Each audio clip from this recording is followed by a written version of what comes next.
Curious to hear from him. How's he doing, man? How's he doing? What happened? I mean, Jenks. How are those clubs doing? Yeah. What's going on? I mean, I'm hearing too many disturbing things. I'm losing faith in you, brother. Yeah, well, what happened, Howard, was I went away for a while. What do you mean you went away? Here's the story. Captain Jenks has the whole story. Well, let me first just update people because they might not know what they're doing. Captain Jenks, of course, is the phony phone call guy. You know, we like him and all that. He's been making phony phone calls for years, and we play him here on the show. Then he started a little business where he'd show up at these bars. And he's been doing it for years. And do like Howard Stern Trivia Night and all these things. So around Philly. He would sign contracts with these bars. Next thing I know, the guy has stiffed about 20 bars, I don't know, 10 bars, I don't know how many. Is something going on in his life now? Because he's been doing this for a long time, and we never heard anything bad. So we started, and then all of a sudden. We started to get a lot of letters from bars saying that Captain Jenks was guaranteeing them mentions and guaranteeing them that he's going to show up and do a trivia night, and then they'd give him money, and then he wouldn't show up. Right, somehow he was getting paid up front. And I refused to believe it. But now I do believe it because I've seen too much evidence against Captain Jenks and gotten too many letters. You've seen the evidence. Yeah, Jenks. I mean, really. I mean, I don't know what to tell you, pal, but that's not cool. What happened, Howard, was it was basically a situation where, I was chugging along. I mean, but I also had addiction problems. Yeah. And as a result of that, basically what happened, it came down to, first of all... What are you addicted to? You have no money. Yeah, I was like, what is this? Well, you have to understand something, Howard. There's no... I have my preference, you know what I'm saying, but it wasn't about preference. If you have an addiction problem... Jenks, you're being very cryptic. What are you addicted to? Well, my preference was prescription painkillers. Okay. All right? But if you're an addict to everything. You can't just stop one or the other. You got to stop it all. Right. So what were you doing? I was doing prescription painkillers. Okay. But you said you were doing it all. So what else were you doing? Well, prescription painkillers, drinking, stuff like that. Well, Jax, I remember a few years ago you called the show and you'd said you had just taken an Oxycontin and you wondered if I ever did because it made you feel incredible. Exactly. Do you remember saying that? Yes, I do. Yeah. Did it start before then or after that? Because it made it sound like you just took one and were high. It was going on for a while. Uh-huh. And is that what you were... Obviously, that type of lifestyle will catch up with you. And what was happening was then my car went, and, I mean, rent gets, not paid and this and that. Well, that's like, Chris Rock told Howard, if Artie's really fucked up, if you fire him, he'll be broke in 3 months. Right. But so what were you buying, man? You were buying Vicodins and Oxys and all that shit? Yeah. Exactly. Well, I don't understand. You're saying now that you got so strung out you couldn't pay. You were buying so many pills you couldn't pay your rent. Couldn't pay my rent. I'm just saying. Did you lose your job? Everything's gone. Today's the last place that I'm in my house. As of today. You mean you can't? Wait a second. You can't be on Oxycontin and work at a gas station?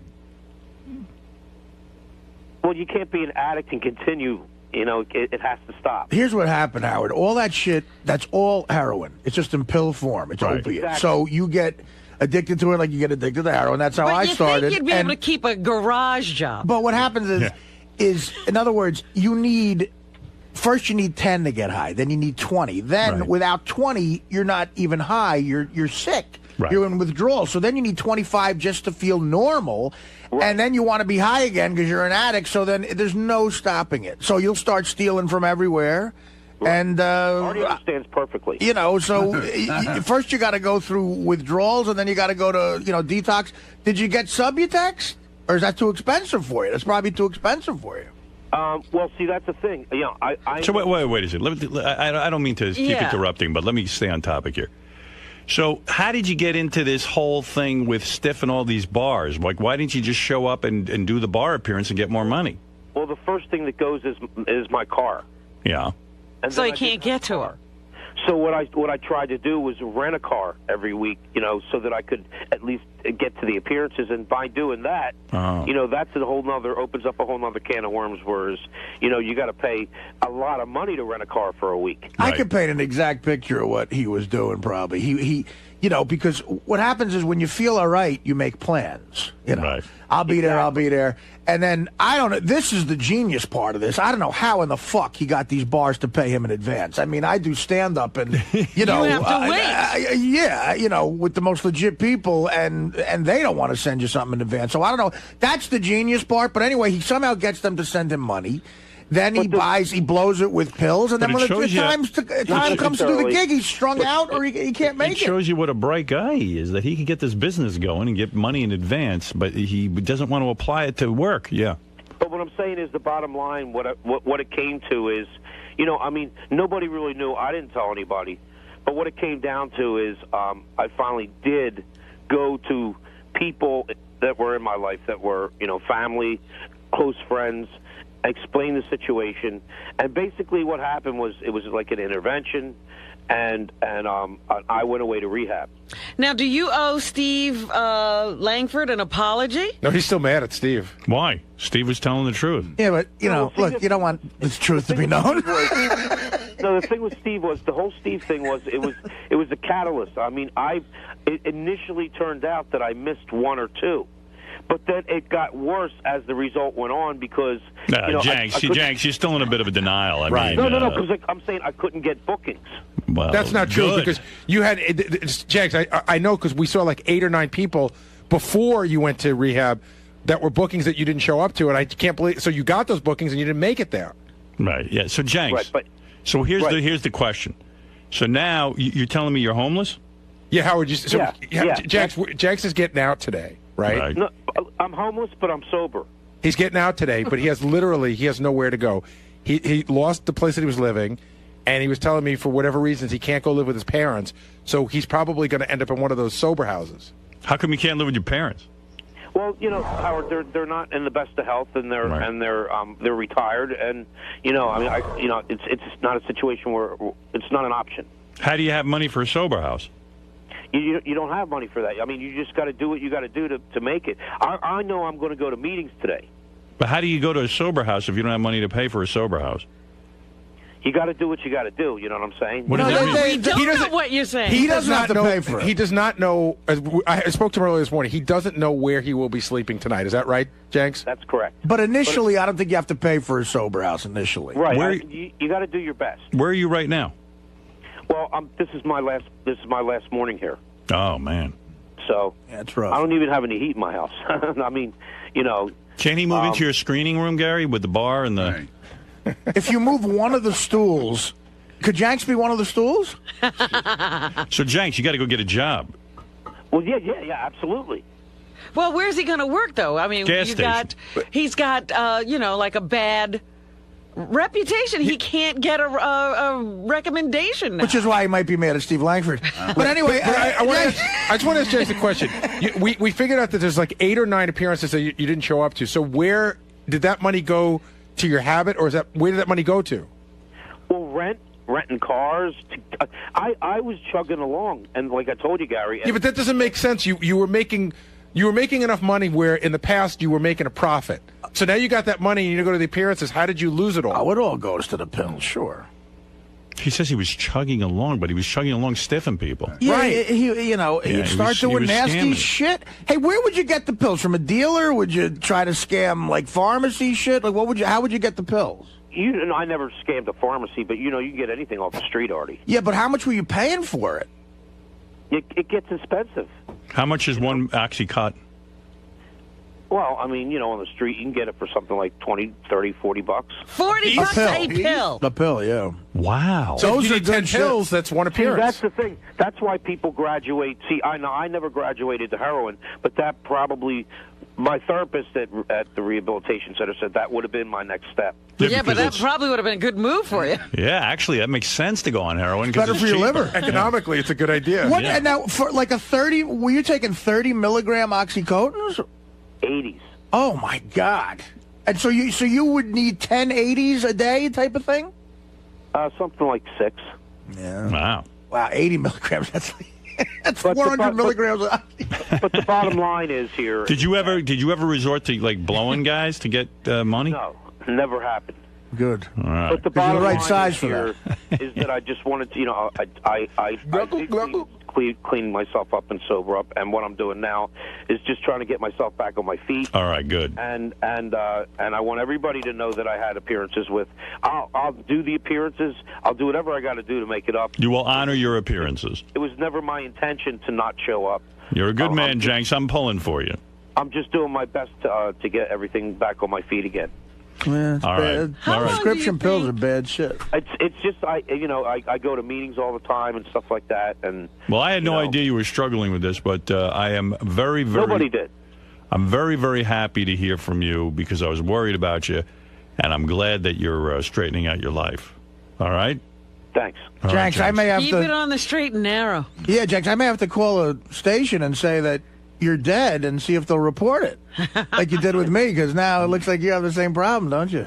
They have the death pull on me. Jenks is a good guy. I can relate what you were going through by listening to, you know what I'm saying? Well, thank you for relating to it back then by calling a news station and saying I'm dead. I never did that. It sounds to me like Jenks has hit rock bottom. Exactly. This is what they call it, Howard. Yes, when you've lost everything, that's a bottom. No. Blowing a guy, that's going to be rock bottom, and he says he hasn't done that. With Jenks, now he's going to be on the comeback trail. I hope when he hits the heights again, when he's on top like he used to be. When Doesn't need to celebrate. When he was working at the gas station and making these bar appearances, I hope when he hits the heights again, he doesn't let this get to his head. Because remember, there was never a gas station. What? Oh, really? What did you do? See, well, the thing is any place that I worked didn't want me to come out and say that who I was. Right. Oh. So they say if you it would be a situation where if you ever say where you work on the show, then you're going to lose your job by the next day. Oh, so you didn't work it again. So I would say that just so that I wouldn't lose my job. So what was your profession? Well, I basically did any jobs that were around. Yeah, so... Yeah, but you're indicating that you were employed steadily by someone because they got mad at you. Who was that person? I mean... No. I just want to know what type of... Were you a school principal? What was your real occupation? Actually, at one time, I worked for... I don't even know if I should say this. I worked for U.S. Healthcare. Oh. And I was basically told, if you ever say... I was called into the office of like the president of the company, and I didn't know why. And he said, if you ever say where you work, then that's it. I'll tell you how brilliant this guy is. You see, here's a guy. He won't tell us what he does. He still hasn't done. He worked for the CIA, obviously. One of the things that is the reason I got to tell you how brilliant this guy is. Here's a guy that used to, he'd get through to every major news organization and make these phony phone calls. He was the night Bob Hope died. Who was on CNN as his longtime writer? Oh, I love that call. Captain Jenks. That's one of his best. And it shows you he's a genius. I've said for years. Once in a while, you meet like flim-flam guys who scheme. They can never have a straight job. If and they're brilliant. They're brilliant. Criminal mind. Now, I'm not saying that Jenks is a criminal. But he's one of these guys. He's so brilliant with these phony phone calls and things. And the way he would set it up, sometimes he'd have multiple phone calls, all kinds of things. And I got to figure there's a place for this guy if he could just straighten his life out because he's a bright guy. There is a place. It's called the Sober House. Well, all right. Well, you know what I mean. After the really Sober would House. love to know what he did, like what kind of skills he has, but he won't. What kind of what? No skills. Skills. He doesn't have any skills. You tell his skills are phony phone calls. He's a con man. Hey, Jenks, did you go through withdrawals on your own? You just got through it on your own? Yeah, well, when you go through rehab, what they do is they kind of wean you off over the day. Oh, so you had medication. Process. Yeah, he had medication. And I've even considered methadone clinics and stuff like that. But then you also have to figure if you do that, then you're just substituting one drug for another. No, you get addicted to methadone. Right. So I'm trying to do it just with nothing at all, and just go to the meetings, and the meetings help. I'll tell you what, Jenks, to get you back on your feet, I'm going to give you $500 cash courtesy of Sex Drive on DVD. It's ruder, cruder, and nuder. Than what? Than anything. Oh. Own the unrated cream-filled edition of Sex Drive on DVD and Blu-ray tomorrow. As a matter of fact, I've seen Sex Drive. It's a funny movie. Yeah? Yeah, I watched it. And the and the unrated version is real good because just in the middle of the movie, they just have naked chicks walking around. Like you'll be in the middle of a scene. It doesn't have anything to do with the scene? Nothing. and just all of a sudden, there's a naked girl waving. Just they cut it in. I love that. Oh, my goodness. It's like if they put Spider-Man in every movie just so you could say hi to you. Anyway, okay, Captain Jenks, there's $500 for you. I appreciate that. All right, you're welcome. And if I had an address for you to send it to, that'd be great. Well, we'll figure out a way to get it to you. Yeah, I know. I could, have it sent to my family or something. All right, hold on. He would appreciate a wire. So Gary, are you surprised by Captain Jenks' revelation today that he's been on drugs? No, I knew there was something wrong when I spoke to him like 3 or 4 weeks ago, maybe like a month ago. I told Howard he's all agitated and was just acting weird, and I thought there was something wrong with him then. I didn't know it was drugs, but I had a suspicion that it might be. Now, are there going to be any repercussions because, he's using the Howard Stern Show's name by getting these gigs? Well, is Howard going to cut him off or anything? But we don't have him on in the sense that, like, he doesn't even get to come on the show and plug. True. He hasn't plugged anything on the show in over 2 years, so, he sort of does his own thing.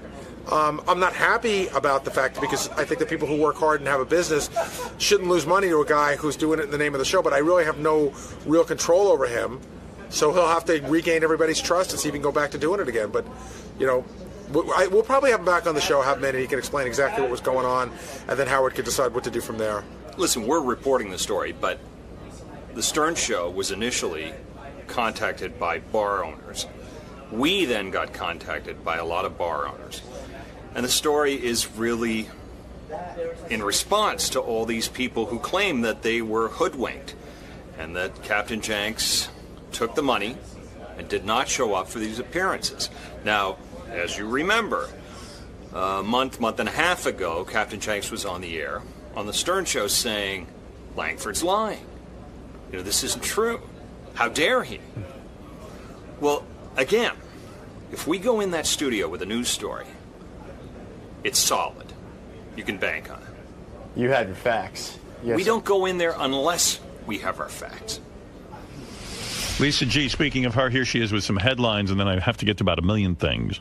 Howard 100 News spoke to Sam Simon over the break, who was with Artie Lange in Las Vegas on a taping of Sam's new TV show for the Playboy channel called Sam's Game. I fit a lot of Vegas into 40 hours.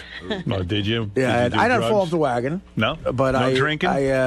I shacked up with a broad and I gambled quite a bit. Did you drink? Now, is this a paid girl? No. This is actually a girl. Well, it's a girl who used to be paid.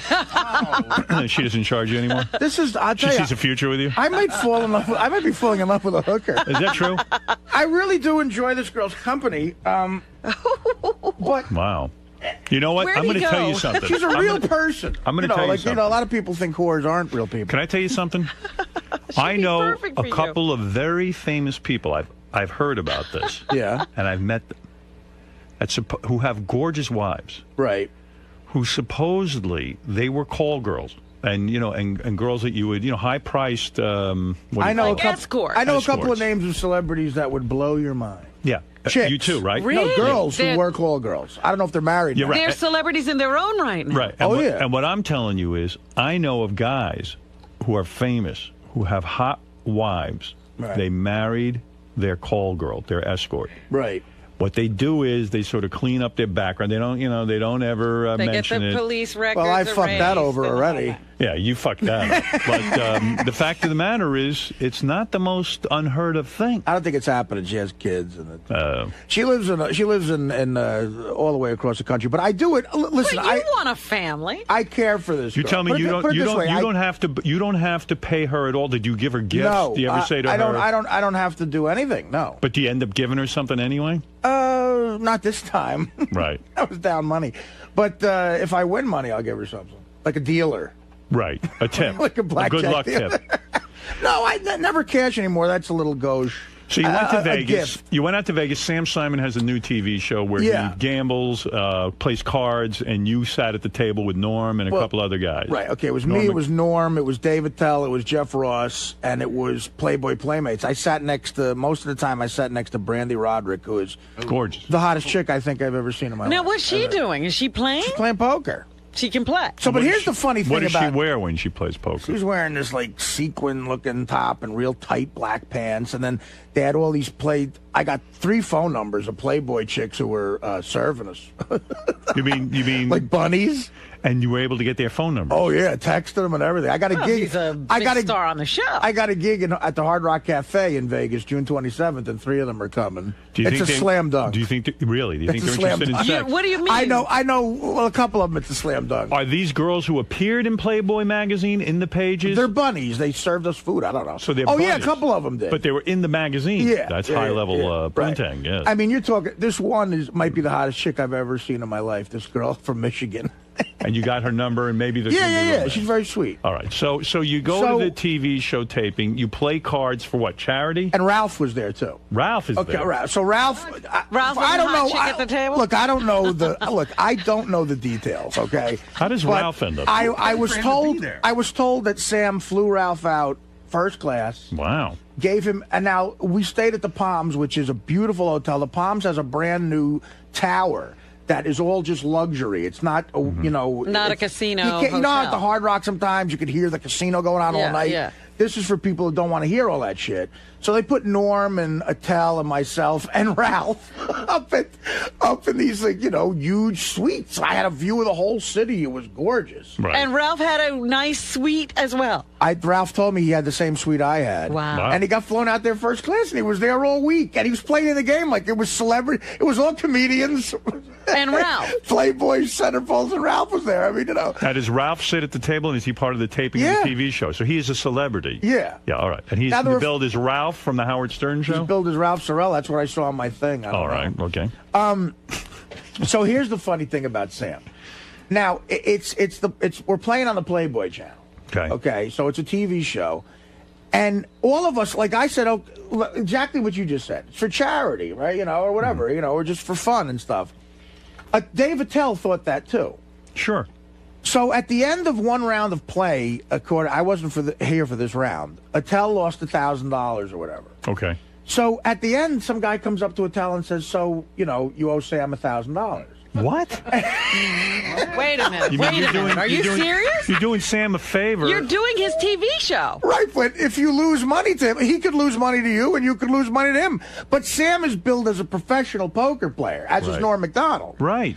So there would be an advantage there. And there's also professional. Jennifer Tilly played, too. And she's a pro. And her husband, Phil, this guy who's a pro. You mean to tell me Dave loses $1,000 and they say you owe Sam $1,000? It gets so much better. Okay. So the next day, now I'm playing with Attell, okay? Yeah. And Attell goes, "Did you know this isn't for charity? Like I owe Sam $1,000." And I went, you know what? Knowing Sam, that doesn't surprise me, but I would have had to been told that it's for charity. Yeah. Because they give you $500 to start. Okay. That's your money. Right.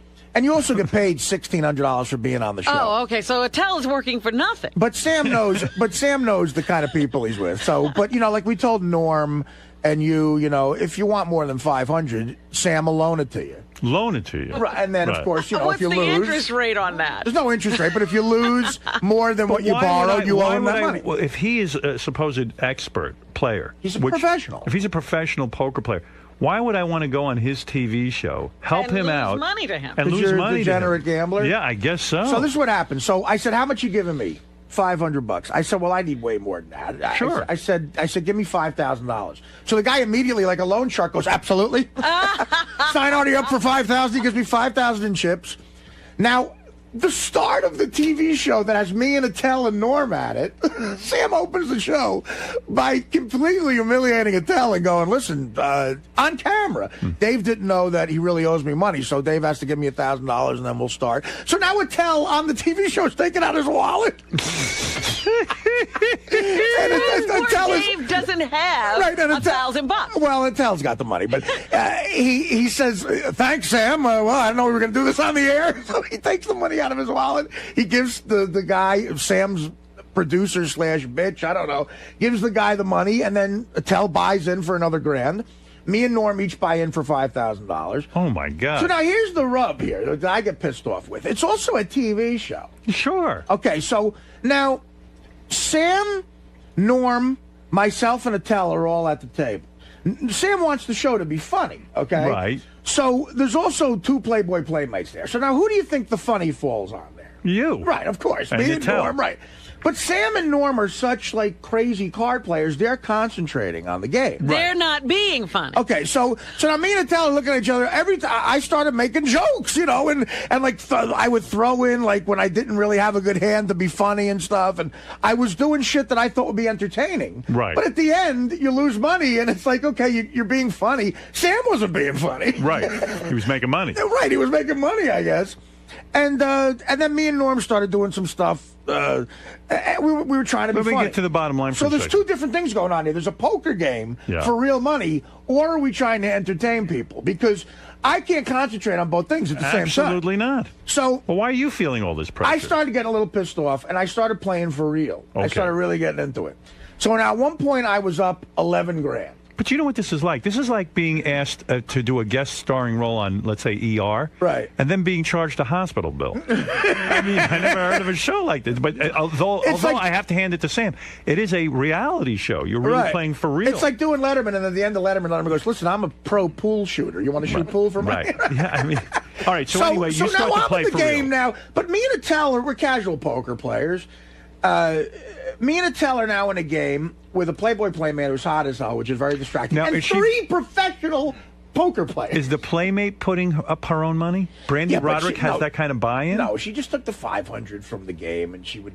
You get $500. Is Sam really going to take her money too? I don't know if he did, but she didn't have any chips in front of her at the end of the night. But listen, if you only bet the $500, you don't lose anything. Right. I lost. We lost because I put an extra $5,000 in. Because I wanted to, play like a real thing. So now I'm up $11,000. Wow. At the end of the first round. So if we stop there, that would have been it. But they take a dinner break and we do a second round. Okay.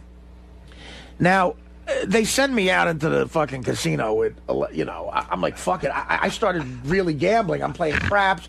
And then, so I go up to my room and I call this broad. And the producer of the show says, look, you got to come back down and do the second round because, like it's a TV show. Right. So I'm like, all right. So I go back down and I win the first couple of hands. And then me and Norm get involved with this hand. Now, Norm is a really good poker player. All right. And I've played poker with him for years, but I kind of know. Like, I'm not going to say he has a tell, but I kind of know when he's got a hand, I think. Because Norm is great at making an I don't give a shit face about everything. Right. So, it comes down between me and Norm and whatever you got. I mean, so many people know about poker now, but I had a pair of kings with like a queen high. Okay. That's all I had after the flop with everything in beginning. So me and Norm start gambling, and I can tell by the last card, the river card, that he doesn't have anything. Right. But so I bet a lot of money. He bets a lot of money, and then I go all in to end this one round with Norm. On the river, the last card, Norm gets a flush, an ace-side flush. Wow. Okay, so and it looks like he played it perfectly, and I'm like, oh, so I'm making jokes about it. Again, there's cameras all over you, like be funny or do something. So I lost probably all 11,000 on that hand. Oh. Wow. I buy in for another 5. Okay. So we finish out the last couple hours, and I ended up down money. I ended up down like $8,000. I think Attell won money. Norm must have been up, and Sam was up money, I'm sure. But the second round, Jennifer Tilly stayed. Me and Jennifer Tilly did a movie together. So the whole time we're telling stories about. Well, can you leave the game? Let's say you're winning, and you say like a real poker game. I want to leave. Not until I want to take my money and go. But what if you're losing and look, Brandy Roderick? Then has to keep go out. in? They have people that just the first Playmate dropped out in 10 seconds. Right. She lost her money. Okay. And then Brandy sat down, so she was sitting right next to me. I keep ordering food from the waitresses. Like, there's a lot of distractions going on.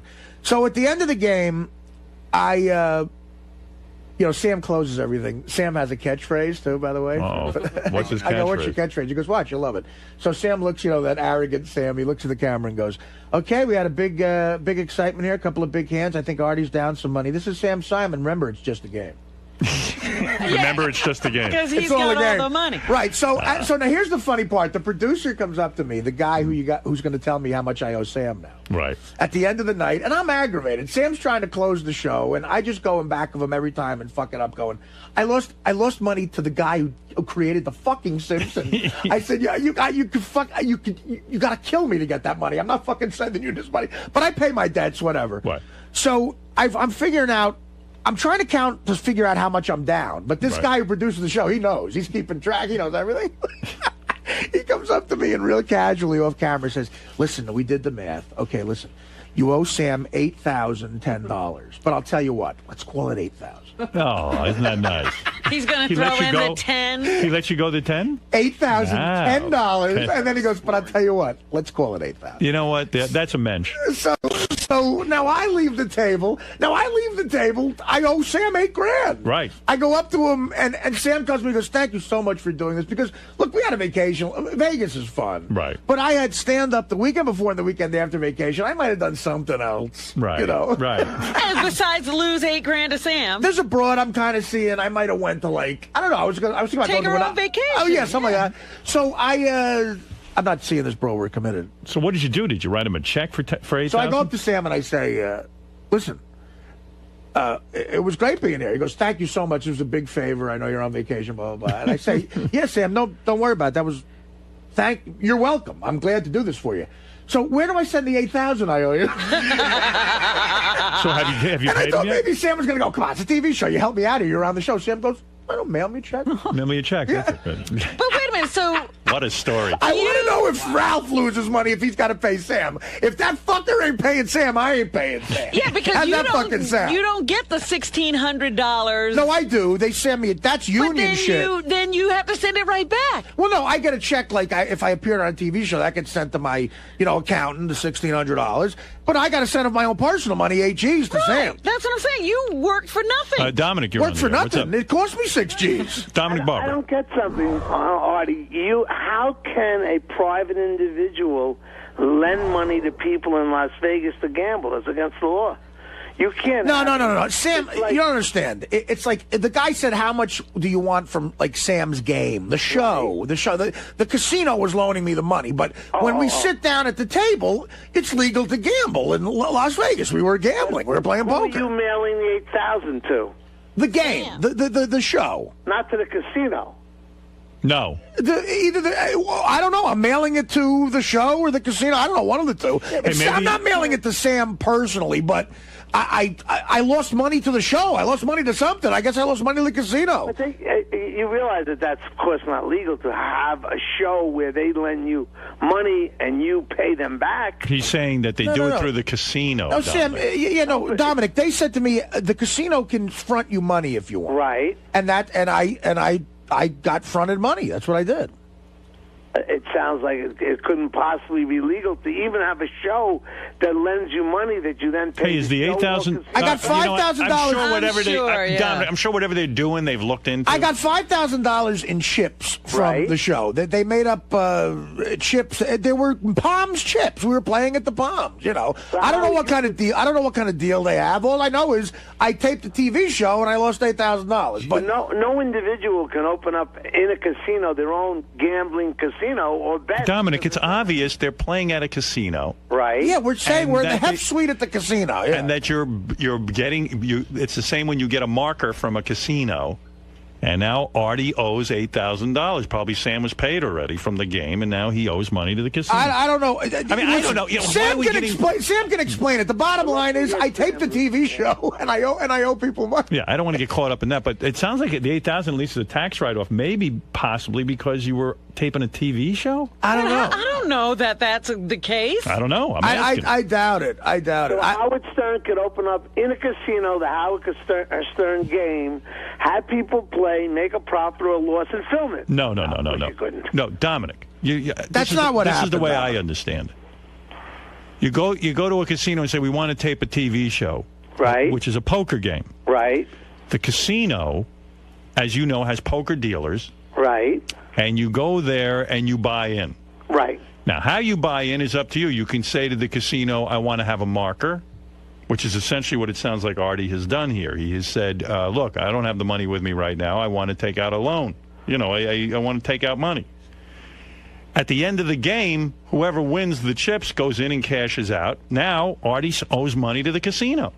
That's how it works in it. You can go anywhere in a casino in Vegas and play poker. Listen, here's the thing. Sam might have been doing this for charity, but we weren't told that. Sam is a very charitable guy. Right. And I'm sure that's what he was doing. But my point is, it wasn't, to me and Dave Attell, it was obviously, it wasn't made clear what was happening, that we're playing with real money. But once it was made clear, you bought in anyway. Of course. I mean, right. but listen. Well, he's there with a camera in front of him. He can't look like I'm in Las Vegas. There's hot chicks around. I'm shaking.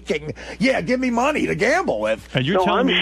I'm sure knowing Sam as wonderful as he is and charitable is, that he didn't do anything intentionally, but I don't believe that a casino can have another organization front like that. Right. You're not listening to what Howard was saying. You're not following. But it's okay. Listen, I got to go. I'm telling a story. I doubt, and obviously it's a funny story. I lost money. I doubt Sam did anything wrong. No, I know he did. But maybe it all went to charity in the end anyway, but it is hilarious. Artie wasn't in on the deal. He doesn't know how it's structured. No. But so afterwards... That wasn't the point of the story, to find out whether it's legal or not. Yeah. We're assuming the legalities have been checked into. Thank you, Dominic. Believe me, there was nothing but law enforcement officials. Let me understand something. So you're telling me you didn't drink, you didn't do any drugs? Not even close. Wow. You just lost money.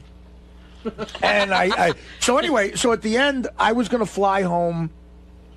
We finished playing the last game at about 3 a.m., and I was going to fly. And then afterwards, me and Jeff Ross and a couple other people, and Ralph, Jeff Ross and Ralph went up to the Playboy suite to watch them shoot the beginning of the show. Right. The beginning of the show is this insane Playboy suite in the Palms. It has a pool. I'm going to explain this. Like, they have 4 suites where the pool juts out like into the sky. Like, if you look, it's an enormous balcony if you look up, so it looks like a peninsula or something. Right. And the balcony is a pool. So it looks like, and the pool is all glass, so it looks like you're swimming in the sky. In other words, like you're almost flying through the water, and it was loaded with Playboy Playmates. How does Playboy afford all of this? I mean, they're on hard times. Playboy. Well, again, magazine. I think that that's a licensing the name kind of thing. The Palms. They have the Hef Suite, right? And there's 4 suites like this, and the pool in the Hef Suite has the Playboy bunny and everything.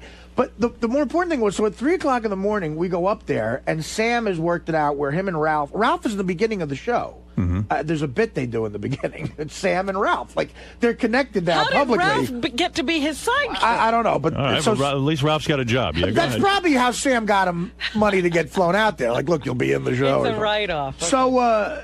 So Sam and Ralph are surrounded by 12 Playmates. So they're shooting with the Playmates. Now, Jeff, and Ralph are watching these Playmates. They got thongs on and bikinis, frolic in the pool. Wow. And they're throwing us the beach ball and stuff. We're going, like, what's going on? Like, can we fuck these girls afterwards? Like, do they have any kind of commentators? Well, Sam and Ralph are the commentators. They're waiting for Sam to come up there and shoot it. They're getting, like, B-roll of the girls playing. And Right. And me and Jeff and Ralph are like standing on the side of the pool talking with these girls, like, and the camera guys and shit have work to do. We used to look like hungry wolves, like, just drooling. Sure. So I get so horny now. It's 4 o'clock in the morning, 4:30, and I have to have a flight at 6:55 a.m. Right?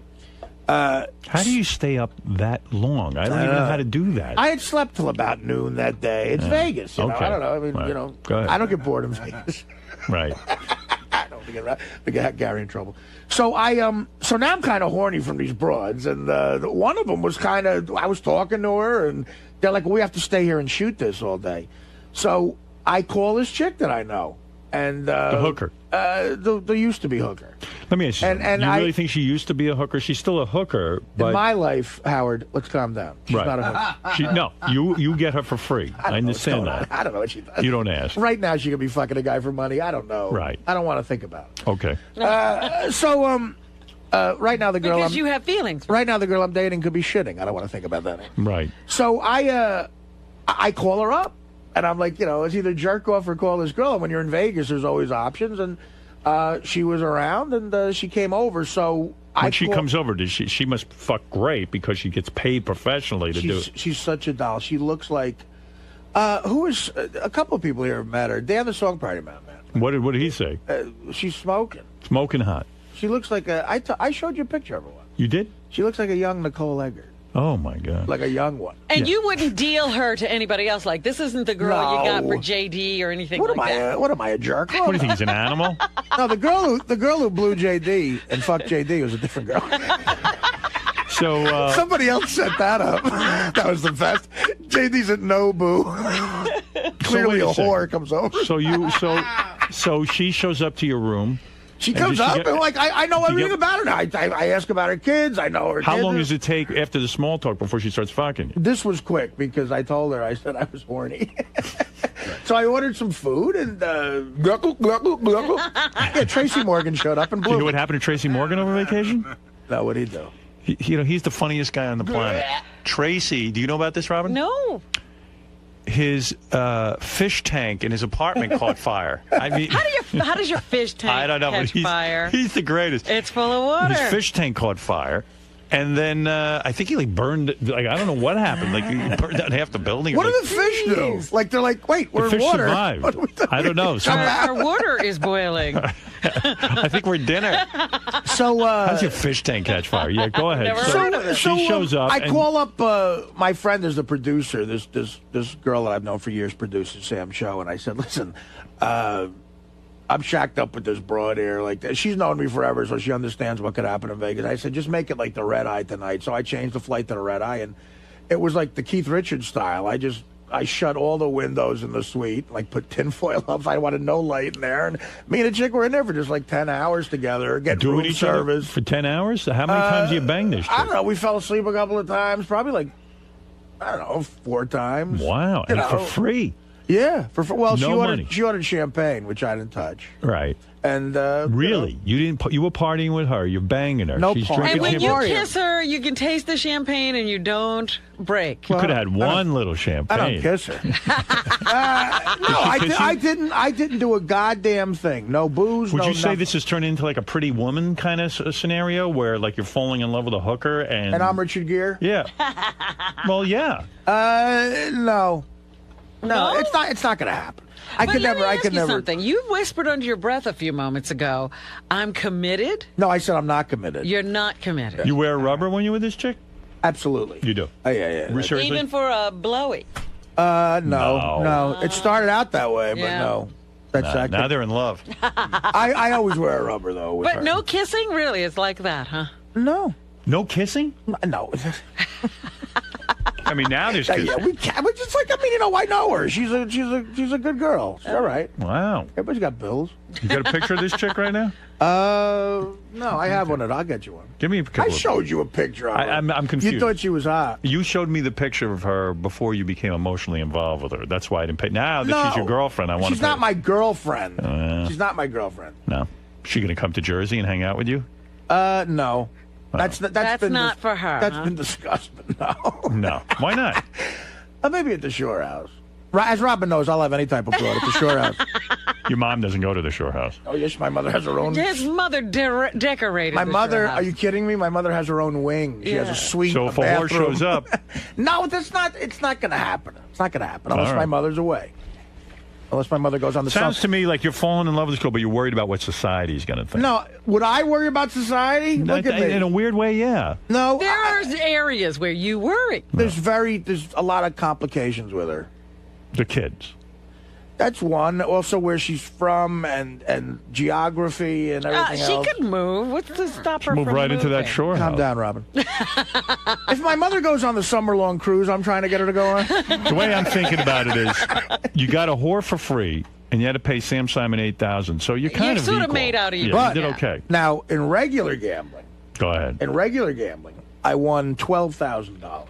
All right, so you really won $4,000 is what you're saying. With the 1,600, so if you count the 1,600, the game, the 2, and the 500, if you want to get really technical cool with the math. And the 10, even count the $10. A little over 6 G's. 6 G's you won. Up. Okay, yeah. so thank goodness for your regular gambling. Yeah, and again, Sam, of course, will get on here and give his story, but Dave Attell knows that in the beginning he didn't know, and I didn't know for sure. Yeah, but that's kind of a screwy thing. I think from my calculations, Attell ended up some money, and I bet Norm and Sam are up a shitload of money. They just want to take money from their friends.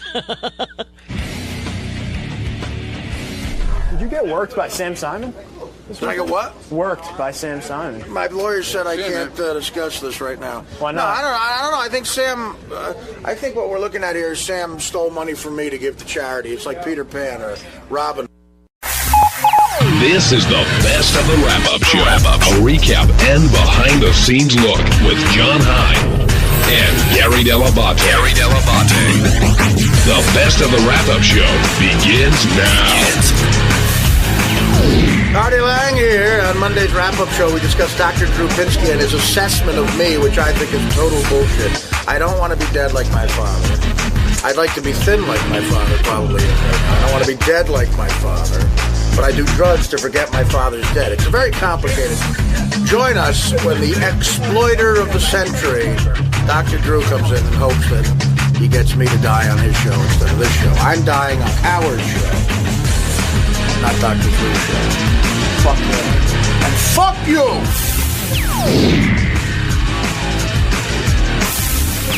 Now, Artie, before you came in, I was explaining, I took your side in the sense that how could you say that this guy, Dr. Drew, BlackBerry's blowing up. Isn't exploitive when everything he does is on television? Right, of course. The guy's look, I know he's a nice guy, but look, I said to him point blank, would you let one of your daughters do this? And of course, the thought of that's horrifying to him. And he went, good question, no.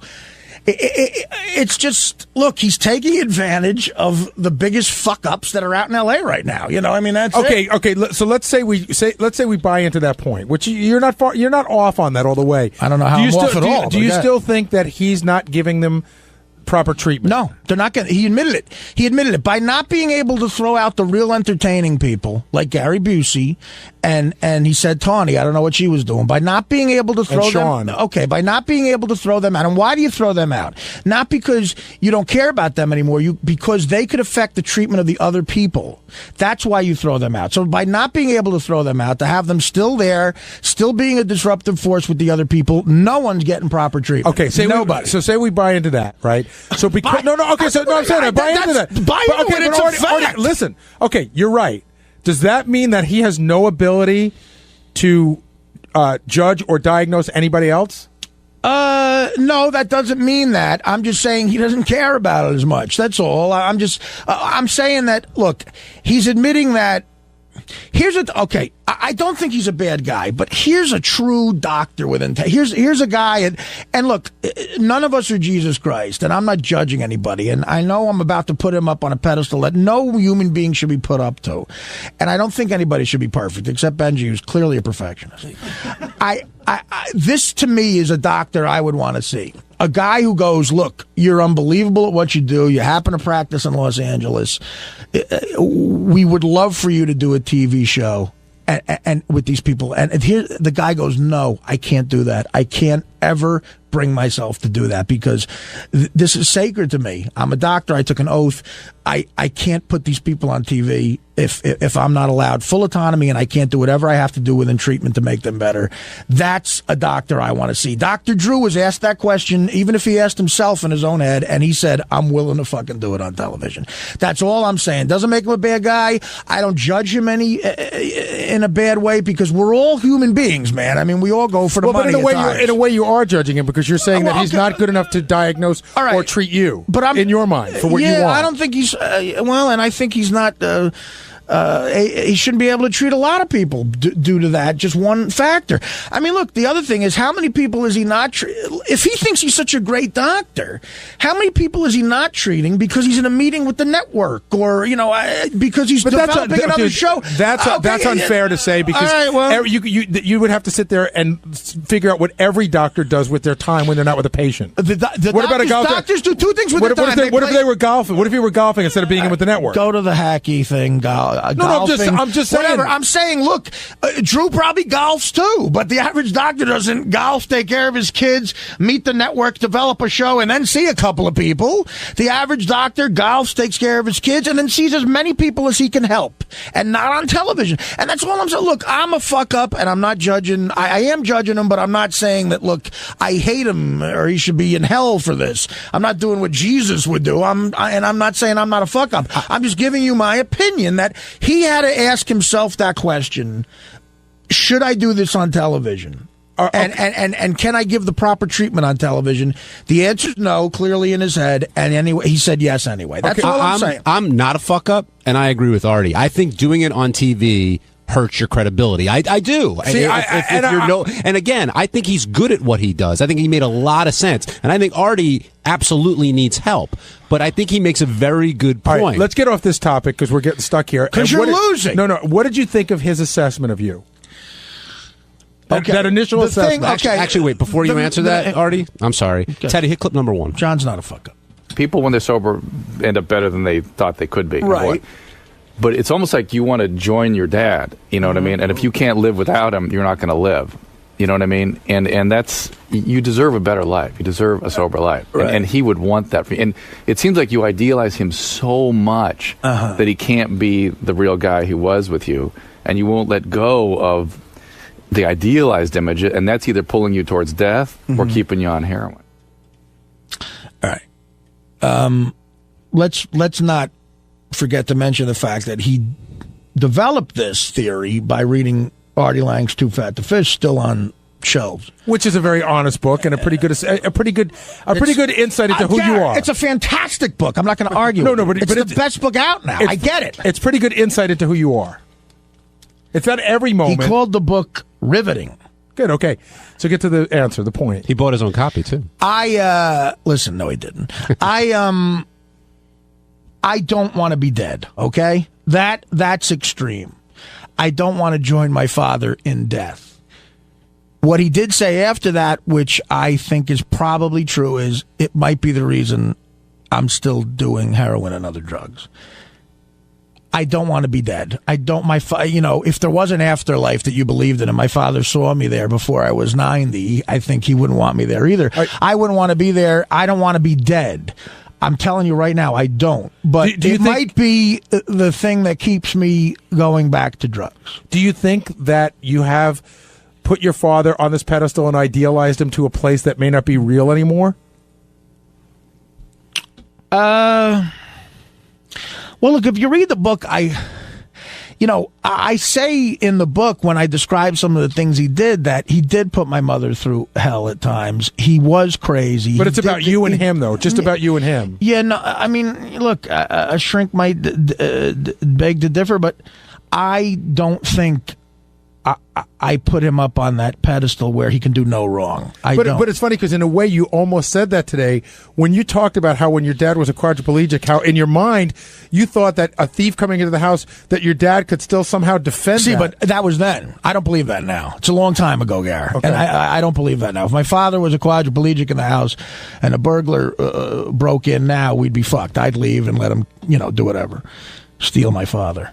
But so at that point I did. At that point I can remember going to bed at night and just saying, God, if someone broke in, we'd be fine. I don't think that anymore. I was 20 when that happened. Look, clearly something's fucking me up. Clearly my father has something to do with it, but I don't want to be dead. I promise you. But do you think that Dr. Drew is right in saying that the father connection you believe has to do with why you keep going back? You said something today that shocked me. Yeah, that could have something to do with me doing drugs. Of course, I'm sure it does. You said something today that shocked me, which I did not realize. You said that you have not been more than 11 months sober in how long? Since I was 17, probably. I had no idea. Yeah, See, I thought you had wait. Since that's you were 17, how long have you been sober for? But Art, that's kind of interesting what you just said. And I've noticed that before.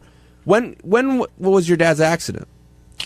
October 1985. A week after my 18th birthday. So I started drinking before he fell. But let's define started drinking. We're having a beer here and there. When did you have a problem with drinking? Or have you ever had a problem with drinking? Well, I mean, Well, sure I have, of course. In other words, do you think you were heading down the road you were heading down before your father's accident, or not necessarily? No. I don't blame him for me leaving. Look, I got into college under false pretenses, and I would have left. School was not for me. Although my road that I took after that might have been much different. He might have been like, look, then you're going to just work with me and maybe try to learn this business. Or I don't know if he would have tolerated me going into New York every day without work. And he wouldn't have minded me chasing the dream to be a comedian. But I think, because he was a big fan of comedy, but I don't know if he would have let me fuck up as much as I did in those years. It's interesting. And I don't know if I would have had as much drive to make it, It's weird. My life would have been very different. I don't know. You say you want to live. You don't want to die. You don't want to die. You say that a couple times. But in your book, I know you tried suicide once. Have you been feeling that way for a long time, recently? It seemed like when you went down to Florida, I wouldn't say you had an epiphany, but you definitely came up saying, you know what, I got a lot to live for. I'm in a good place. I'm feeling a lot better. Yeah, I didn't say I was in a good place till I got to Miami. A better place. That was a great place, Miami. Sounded like with it. The hotel. Nobu. Some of the chicks down there. The wellness center was a horrible place. Rehab's a horrible place. Must have been the worst 9 days of your life. But, Gary, you know what? I saw your house in Connecticut. You wouldn't last 10 seconds in this fucking place. I think, dude, I'll show you where guys are making I'll show you where I grew up. You guys are making it. I know where you grew up in shit. Long Island. It's all shit there. But what did I grow up in? Beverly Hills? No, but I think that you leaving because of the conditions is an excuse, not a reason.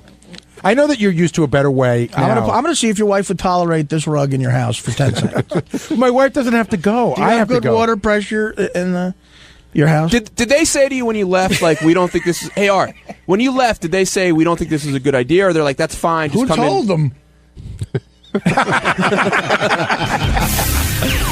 Hi, this is Scott the Engineer, and on Tuesday's wrap-up show, we talked about how I recorded John's demo tape for The Tonight Show, and then told him I wasn't going to give it to Howard, and then turned around and gave it to Howard. What a bitch I am. Right, John?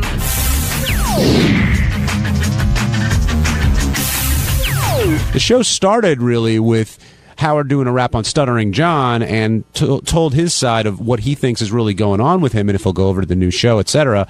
But when he played the tape of Scott recording John auditioning for the announcer job at The Tonight Show, you heard Scott in the background and Fred doing Scott's laugh, but Gary was telling me during the break, John lived to fuck with Scott. He did. First of all, you have to understand something. Scott didn't even have that John thing in the profit system. He was holding it off to the side, and the reasoning is still not clear to me. Scott claims he was looking for the unbleeped version, but I think Scott was trying to keep it out of there because I think he felt a little bit bad about fucking with John, but then he didn't care anymore. You have to understand the level that John would go to mess with Scott. So I talked about earlier on the show today. So you know the phones, when you pick up your telephone, how there's a button there and that's how you can hear what's going on? Stuttering John used to go and tape it down on Scott's phone. Then he would call him, and Scott would pick up the phone. It would ring, but it would never pick up. And he would go, "Hello, hello." And I remember one day Scott ripped the phone out of the plug and hurled it at the door. Then John pulled a prank on Scott that I believe a caveman pulled on another caveman, back in the Ice Age. But it was so great. John took a $5 bill and attached a piece of fishing wire to it. So Scott comes bopping down the hole. We're all waiting. John goes, "Don't worry, he'll be out here any minute." We're looking through this little window. Scott goes to pick it up, and John just pulls it away from him. He fucked with him at every available turn. That was before cameras were around? Yeah, a lot of the stuff isn't even on tape. A lot of stuff is just for John's fun. So with Scott, this was the ultimate revenge, no? Well, the thing that's funny is John did some of those tricks, and some of them are on tape and some of them aren't, but Scott's got this forever. And, it's wrong of John to be mad at Scott in the sense that if he really never wanted it to be heard by the show, he should have gone elsewhere to get it done. It's a lot to ask of Scott to keep this contained for, 6 years. And John, as you said, messed with Scott all the time. But in all fairness to Scott didn't give it to me like the day after John got the job. John got the job, and Scott sat on it, and then at some point he realized, I can't sit on this anymore. That's a lot of pressure for him. Because if I ever found out he had it and he didn't give it to us, I'd fucking ream him. Well, first, Howard said he was pissed that Scott didn't tell him right away. But as it turns out, he did the right thing. Artie jumped in and said, listen, you got to give Scott a standing ovation. And he's right. Yeah. And like I said, Scott took, just hours of shit. For whatever reason, especially at the beginning, Scott was John's personal punching bag for his practical jokes. Did Scott ever blow up at John? I told you he threw the phone at the wall. He knew it was John. Yeah, he blew up all the time. But see, that's the thing, too. Like, I hate the whole practical joke thing because if Scott were to blow up at me, I'd feel so horrible. It didn't slow John down even a little. Now, Benji, do you think John shouldn't be mad at Scott? Well, first of all, do we know for sure that John really is mad at Scott still? Or is this just hype? Well, he hasn't spoken to Scott in however many years, and he was very mad at Scott. But was he ever real close with Scott that he'd call him up and say, "Hey, let's talk about life"? No, but John's mad at him. Trust me, I know John. Okay, he's mad at him. I mean, I talk to John occasionally. I have a friendly relationship with him, and he's never brought that up to me. But I could. No, I don't think he'll bring it up. It is tough because I can understand John's point of view because we've all asked each other, hey, can I tell you something privately? And I don't know. Benji, if you were sending writing samples for another show, would you ask me to proofread them and then, and not tell anyone? Or would you go to somebody else? I would probably ask Hein to proofread. You know what I'm talking about. And the other thing, too, is... I see what you're saying. It is a dilemma. But here's the other thing. What does John give a shit? He got the job. It would be a worse transition. Well, I don't know. I want to hear from John if he really is that pissed about it.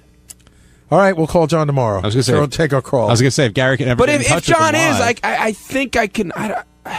It depends on what level. I get what you're saying, except for the fact that if he really didn't want anybody here to know, I guess I don't understand. Why would John be pissed at that point that he got the job? Right, he got the job. What's there to be mad at? If anything, he's got the last laugh on Scott. I guess he feels betrayed by Scott in some way. I don't know. Scott, if you're listening, come down. Maybe you can explain this. We should get Sal down here and some of the other people, too, to talk about, I didn't realize this till after John left, but John had his own little fiefdom going that I was unaware of. Oh, yeah. And he would, put people on probation and punish them, and he would not talk to people for weeks on end. And there was really like a reign of terror when John was in that office. Sal's spoken about that before, how he was on 2 weeks probation for doing something wrong. But Jason and Will, he would give them shit. Like if they rubbed him the wrong way, he would get really mad at them and just ignore them for weeks on end. He did get mad at me once. For what? Has anyone ever seen Scott run? Oh, sorry. What did he get mad at you for, Benji? I wanted to start doing stand-up, which I actually all my life I've always sort of dabbled in it. What, John got mad at you, you're saying? Okay. And he had started doing stand-up. And I had worked something out with the New York Comedy Club to do some stuff there. Right. And he felt that I was getting in on him doing stand-up. But why couldn't you both do stand-up? Yeah. He felt I was, getting in on his thing. Right, because once he's doing it, it's his thing. Yeah. So did that put an end to your stand-up? Oh, no, just because my laziness did at the time. But he got real mad for a while. Scott's here. Scott, John used to mess with you a lot, right? Oh, constantly. He never stopped messing with me. That was his life. And no matter how mad you got, it didn't stop him. It didn't slow him down. Never. I mean, he would, the phone tricks, the money on the floor tricks with the string. What else? How else would he fuck with you? If you wait. Didn't he do something? This is all coming back to me now. Didn't he convince the guy at the garage to say that your car was gone? Did he? Or he never pulled that one off? He was working on that one. No, he never did. No, he never. That never worked. That never. But I mean, he would love to constantly fuck with me every way he could. Now, you had this tape. Like, when you did it with him, did you think, okay, one day I'm gonna, when he'll get his? Not really. I just. He came and he said, I want to record this thing. And I really didn't know what it was for. I thought it was like a goof. I didn't think it was a serious audition tape because it obviously didn't sound like a serious audition. He wasn't an announcer. So I just took it like, all right, I don't know what the fuck he's trying to... You thought it might be a bit of some kind? Yeah, I wasn't positive what he was doing. And were you giving him that detailed feedback on his performance as it went on? I gave him... because I didn't know what he wanted to do. So he went on. He was asking advice. Does that sound good? I'm like, yeah, you can, go a little more up and, try one easy, try one more, high energy. Was there ever any discussion like, hey, I'd like, can you help me with this and keep it private? Yeah, he didn't want anybody to know about it. And did you agree to not say it? Yes. As a matter of fact, after we were done, he told me to email it to somebody, and they said, please destroy it. and he actually came over to my computer and watched me delete the file. And unbeknownst to him, there was a copy of that file somewhere else on the computer.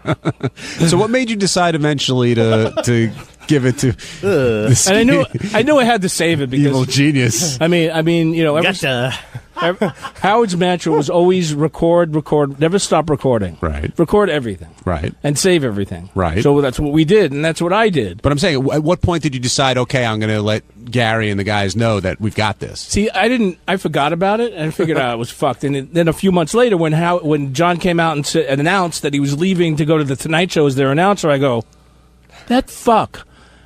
And I realized I still had that tape. Wait, why that fuck? Because, I mean, he was just like, you know, how can he possibly be an announcer with that kind of voice? Oh, okay. You know, so you're saying like that fuck, like how can he reach this level? Yeah, I mean, you know, he's the classic example of falling up.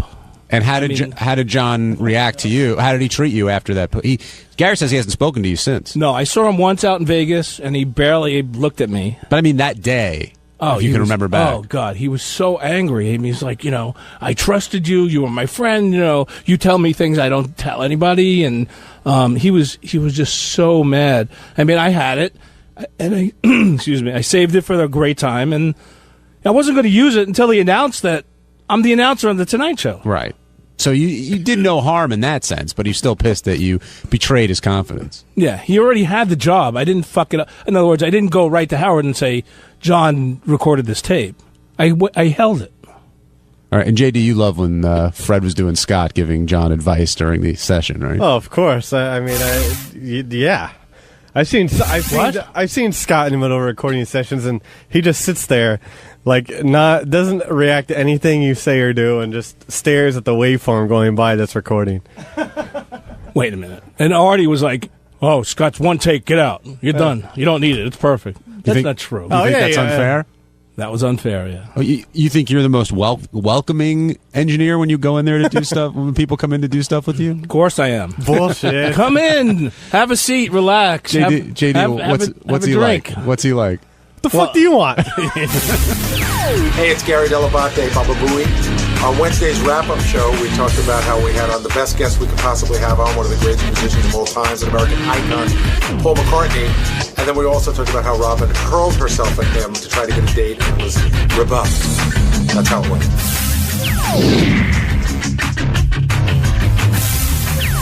There was a Beatle up here today, Gary, and it was Sir Paul McCartney.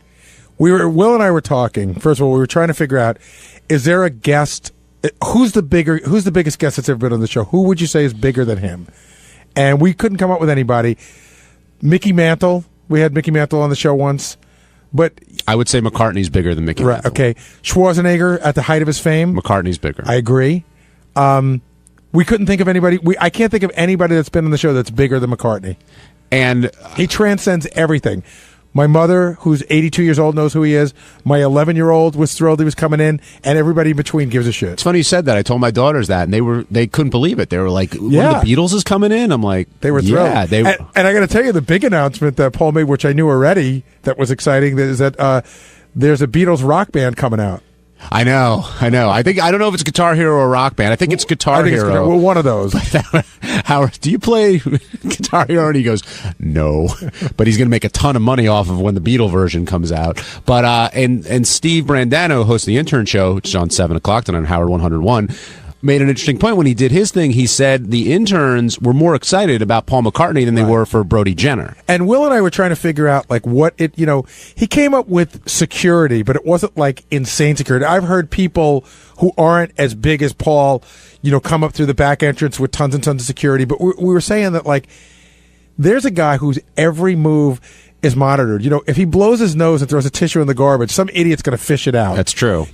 People watch everything he does, and being that guy, he's pretty level-headed, pretty low-key considering. I remember, and you guys know we're huge Beatle fanatics, but I remember reading a lot about how he sort of drives his own car. He's very down-to-earth. Now, granted, he's one of the richest men in the world, but he's sort of a regular guy in a sense, which I know you're thinking, how could he be a regular guy? He's as regular a guy as you can be with $1 billion. No, but I mean that as a compliment. He's as regular a guy as you can be. I liked his take on Ringo. How Ringo's always been sort of a curmudgeon. Ringo's always been one of those guys who's been irritated by people. Peace and love, peace and love. And how they cut off his head in Liverpool. That's over. I mean, you got to be careful. They cut Liverpool off his lawn head. Yes, his lawn head, not his actual head. But Paul, I'm trying to think of another. And if you have any ideas, call in with it. I would say of a guest who's rivaled Paul McCartney. Mantle is the closest as far as being an icon, and I still think McCartney's bigger. I agree. And we were all in awe. We'll get to Robin, who was particularly in awe. Somebody said Robin is out Lisa G'ing herself in like making her play for McCartney. I told Will we needed to put a bucket under her chair. But you know what? You can't blame her. And we were talking about it during the break, and she's like, I grew up idolizing him. She had Beatles trading cards. I know, but she is in, ridiculous head over heels. Right, but I just with him. It was interesting that maybe Robin is a classic example that for women, you hit your sexual peak as you get older, because she's clearly getting more sexual as she gets older. But I mean, in all the years of the show, she's never really been that overtly like, I will, do things to you can't believe. To the point where Paul McCartney said to Howard, you put her up to this, right? This is some kind of bit. Right. And Robin's like, no.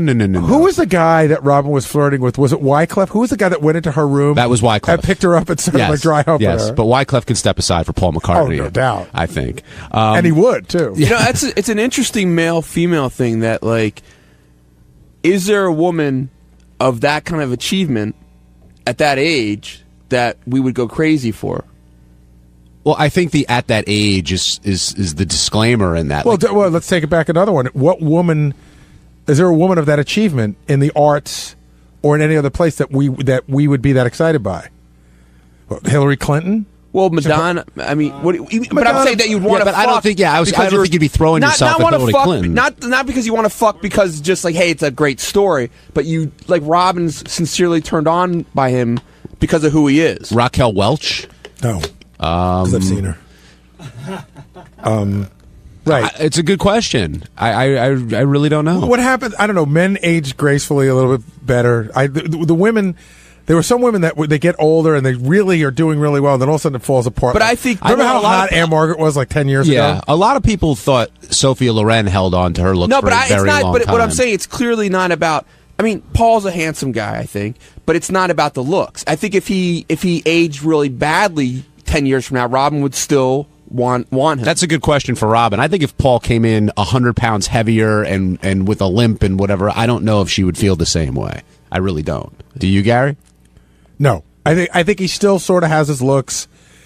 He's still there. You can see the guy that was the young guy still there. He still resembles him. And he walks in with a Hofner bass and says, "Happy birthday, Howard." Which was awesome. And that was the guy who runs this whole place, Scott Greenstein. Howard likes to collect guitars, and he was at Howard's house and saw an empty space, and that's a reference that that Paul made when he walked in.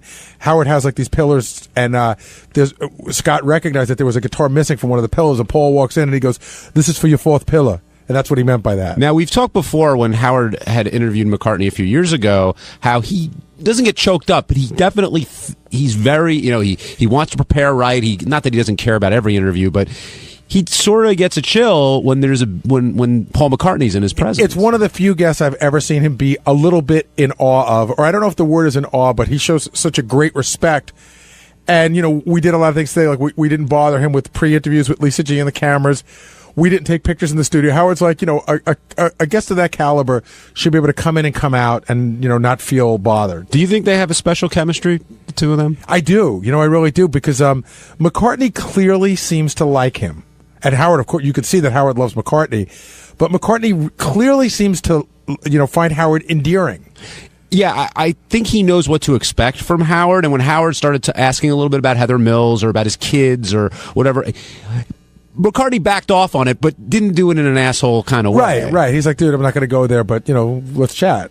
And Howard was a genuine big fan of his new record, apparently. Yeah, I liked the little bit that I heard. I'm going to take the whole record home and listen to it on the way home today. All right, let's go to the phones. We'll start with Jay and Troy. Jay, welcome to the Wrap-Up Show.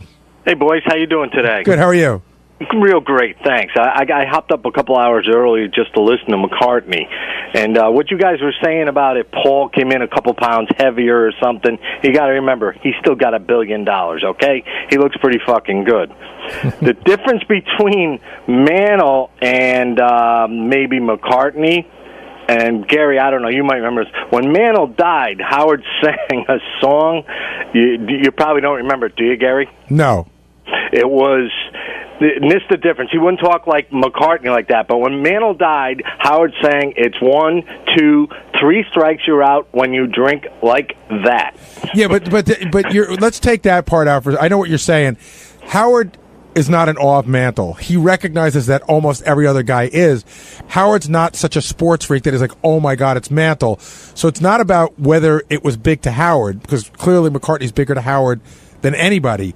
But who is a bigger icon to have come in the studio is the question. Yeah, the last time he was in was right after 9/11 also, and it was thrilling for me to be this far away hearing it. You guys must be thrilled to be able to meet and greet the guy. God bless you. You're lucky people. Yeah, that's a part of the job I love the most. Yeah, I mean, everybody here feels pretty lucky. Everyone was charged up. Even this morning at 5:45, people were like had a ton of energy. It was funny. I realized that I usually get here about 5:30 in the morning, and I realized I walked in the door at like 5:15. I realized I didn't set my alarm any earlier, but I got up early and just got up and was it was fun to come to work today. Lisa G seemed pretty fired up as well. How could you tell? What do you mean, Gary? She liked him, huh? You think? She's ready to do things? I think she was willing to even put up a performance for him. She said she wanted to play with him, I believe, and I'm no double entendre there. Little Eleanor Rigby on her viola. Hey, what's up? This is Will, and on Thursday's wrap-up show, we talked about the girls for Dumb as a Rock and how they were literally dumb as a rock. Check it out. The big game that happened today on the Howard Stern show, and that was entitled Dumb as a Rock. And if there ever was an appropriate title for a game, I think this might have been it. Yeah, I think it was created by Sal. Is this Sal's name? I think it's something that just came up in the meeting. I think I said this girl is dumb as a rock, and I think Howard almost said, "Oh, that might be a funny game. We should make the girl say I'm as dumb as a rock." But I got to say, you know what? These things always look good on paper. Will did a great job because you got to find. You can't just pick 3 girls and bring them in. You got to find 3 girls who are dumb, and God, did you find them? Well, it's as far as a porn star goes, it's really funny because I talk to these guys all the time, guys that cast these girls in movies, and 3 casting agents or directors said to me, "Oh, I got the perfect girl for you," and they all said both of them, they're actually sisters, Brittany and Whitney, and they says they're both like half retarded. And in fact, I think we sort of missed something. I think we may have to have the sisters back. Yeah, I think we're going to try and use them for Porn Actor Studio. Actually. That'd be perfect for his family version. Yeah, I think she said that would be a little weird. Right, that would be a little weird. You know what I just realized? I went like, ugh, just because that's what you guys always do, but that's hot as hell.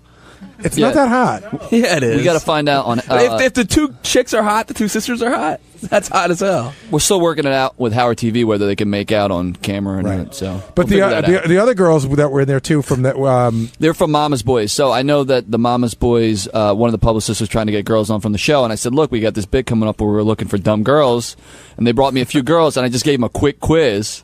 It was like simple, like who won the Civil War. I think both of them said the South, and that was pretty much right. You're booked. Because who was the first girl? Who was girl number 1? Kyra was with the C.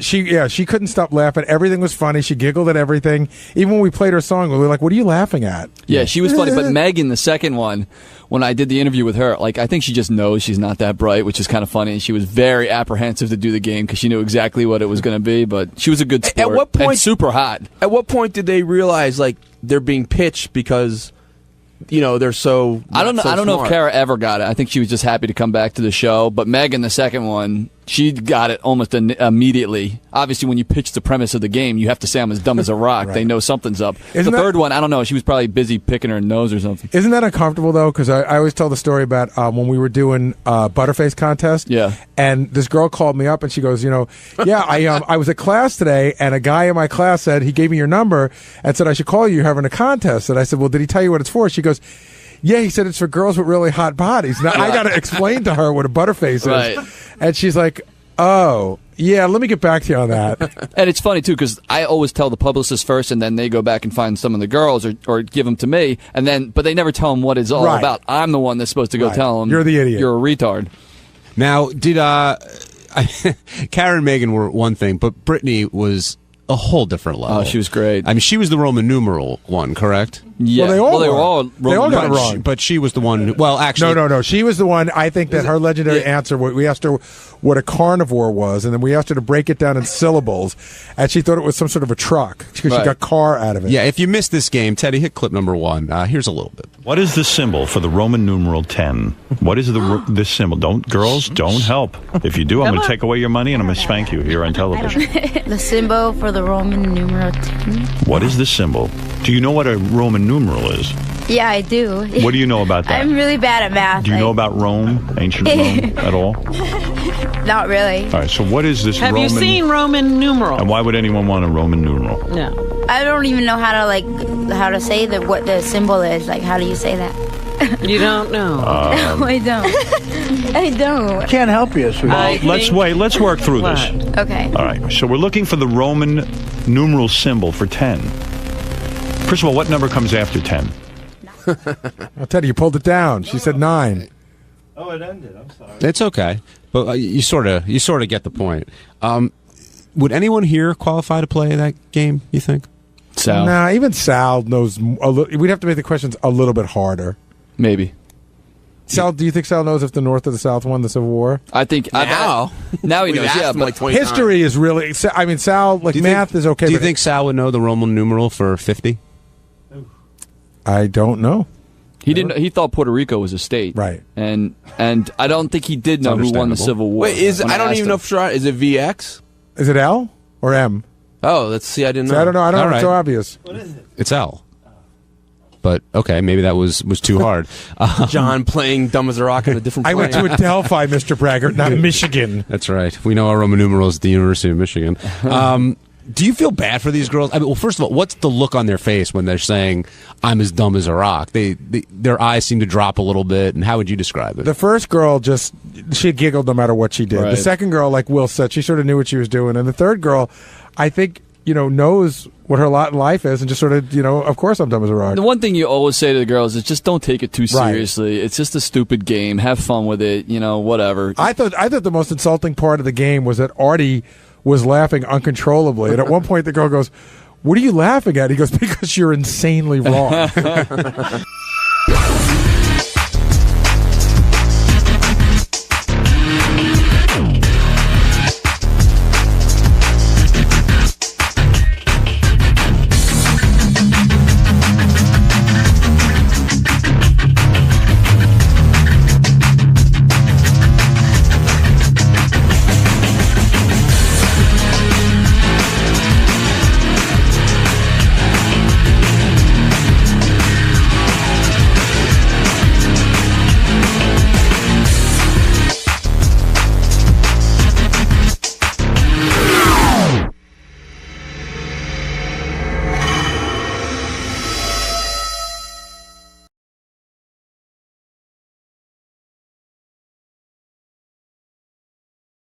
My tea. I'm here for Howard Stern show on Sirius. It's my first visit. I wanted to wait a few years, make sure that it worked out. So far, after they filed for bankruptcy, I figured, well, I better go just in case they shut down tomorrow. I'm going to get Rob Schneider right in here. Rob used to be on Saturday Night Live, went on to movie fame, just released a movie on video. I don't know why... excuse me. I don't know why they didn't put this in the theaters, Robin, because I think it's real funny. Big Stan. There's the star of Big Stan. There he is. Hey, Rob. That's a great movie, man. Thank you. You see it? Fuck yeah. It's funny as hell. Oh, thank you. You see, this movie, Big Stan, that Rob just put out, he directed it.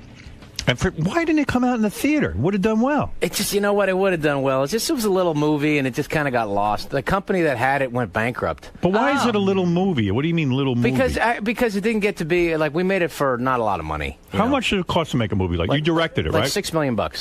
Which in today's world of movies is almost nothing. Yeah, that's usually what my salary used to be. So right, that was your quote. This movie, it's very simple. Rob's character is afraid of getting ass raped in prison. How do you come up with these ideas? I don't know how you come up with it, but it's really funny. This guy's afraid of being ass raped in prison. Yeah. So he's got a really hot wife. Did you bang that chick who plays your hot wife? No, but you know what? Right after the movie, she became single. It was just one of the things. She was engaged during the whole movie, and then after. She looks great, huh? She's from a house. She's way cute, that chick. Yeah. Oh, I thought for sure you were banging her. Isn't he a married man? Wasn't he a married man? I'm divorced, man. Oh, now you're a divorced man. Weren't you married? Were you married to a Playboy chick or something? No, that's David Spade. No. Who were you married to? You were married to just a nice girl. I don't like famous girls. I like ordinary girls. I always fall for the waitress. You know what I mean? But I saw a picture. That's bullshit because there's Artie. Hey, Artie. I saw a picture of a chick that you she was hot though. Dated Nicoletta. Or Nicolette T or something? Something like that. Sounds oh, about right. my God. Yeah, she was good looking. That was no regular chick. Yeah, you're right. No, she was a hot regular. What was she, a model? No. She's a graphic, or she is a graphic artist. She was perfect. What happened? What went wrong there? Did you move her in with you? I guess she just realized, what show business life's not that healthiest. Why is that? Oh, you were cheating? No, I wish I was. I wish I had an excuse for why she didn't want to be married anymore, but she just didn't. Wait, the chick you were married to? That's the one. No. Oh, that's Nicolette T? No. It's something like that. I'm not allowed to talk about her, but yeah, it's something like that. You're not allowed to talk about your ex-wife? In the divorce, She's you Brazilian. can't even mention her? No, that was part of the divorce thing. Wait a second, I'm confused. She got all the cash, I got the dog, and then I'm not allowed to say anything about her. But no, she's a good girl. Wait, but can I just understand your chronology here? She's too young. You got married, what, like 2 years ago? 6. 6 years ago. Okay, you got married, and then you got divorced. Yes. Okay. And then we still went out for like a couple of years after. Oh, you did? I couldn't let go. Okay, because she was that hot. Yes. And so part of the divorce is you can't talk about her or anything, which is smart because, you don't want to pay more money. She's got all the money. Did you really lose all your money? Yes, all the cash. All the cash is gone. Wow. All right. Still have some of the possessions. The cash, all that American cash went to Brazil. Yeah, all that. So she's a very wealthy woman now. She's twice as wealthy. She did good. She did all right. Yeah. But you know what, though? But then you started dating. Yeah. And then who is this Nicoletta T? I saw a picture, and someone said to me, this was Rob's girlfriend. Well, I'd love to see it. I mean, bring in the picture of Rob's girlfriend. What he's saying, it's probably the same girl. No. It's got to be the same girl. It's not the wife. Sure? I don't think so. It's got to be. Was your wife's name But I'm dating a Nicolette? great girl now. Wait a second. Was your wife's name Nicolette? No. I don't want to say her name. Don't say her name. But yeah, no, it wasn't That Nicolette. costs But it more sounds money? like that. It's kind of exotic name. She's Brazilian. You're dating a girl now? Yeah. And she moved in with you? She's moving in next Friday. Are you going to hold on to this one or This what? one, yeah, totally. I mean, How I went long through the have you been Rolodex dating? on my phone, got rid of all the girls' numbers. I'm doing the whole thing. Really? How long have you Editing been my dating? Facebook, the whole thing. Wow. Getting rid of the evidence in the house. How long have you That's been taken dating some this time. one, Rob? A few months. It's good. But you could end up cheating. That's what broke up the first marriage. No. Actually, it wasn't cheating. It just she just discovered she was married to me, and just said, you know what, this isn't that great. It Oh, I seemed heard good. you were cheating. No. You're confusing me with David Spade. You sure? I think so. I wish I was cheating at this one. I don't know. To be honest, I think when we were dating after the divorce, I think I did do some cheating. Because yes, that's true. Yeah, because I remember one movie you were doing. I think when you were shooting Deuce Bigelow 2. It's kind of hard. You're in Europe and you're surrounded by beautiful girls. Yeah. You get a lot of pussy. Oh, People yeah, fly under the radar. You're not like a David Spade. I fly deeper under the radar than David. Spade had a kid, with a Playboy playmate. I know. Is that your worst Our nightmare? Playboy playmate. Right. I know, but the worst part of that nightmare is that he can't even she doesn't even live in the same continent vicinity.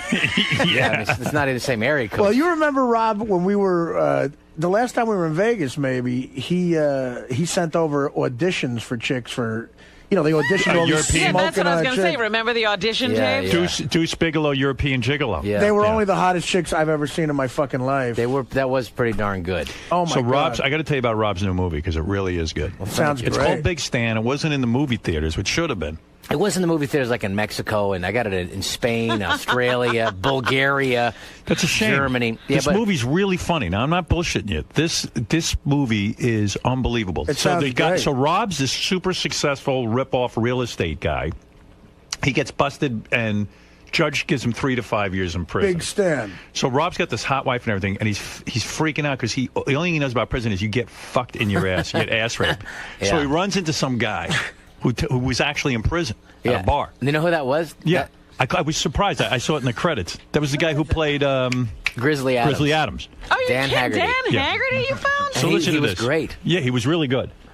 He says to him, man, look, he looks at Rob and he goes, I'd love to see you what are Dan going to Haggerty get looks like. so ass-fucked in prison. Like, everyone's going to fucking rape you. So Rob's freaking out. He goes to karate school. And in karate school, you've been to karate school, Robin. You know, they just have, he's a yellow belt. He's going nowhere. Nobody I'm can a yellow beat belt. anybody up with a yellow belt. Nobody's afraid of a yellow belt. He's got 6 months to learn karate, Right. or else, it's over for him. Because in prison, everyone is just going to be raping Rob over and over and over again.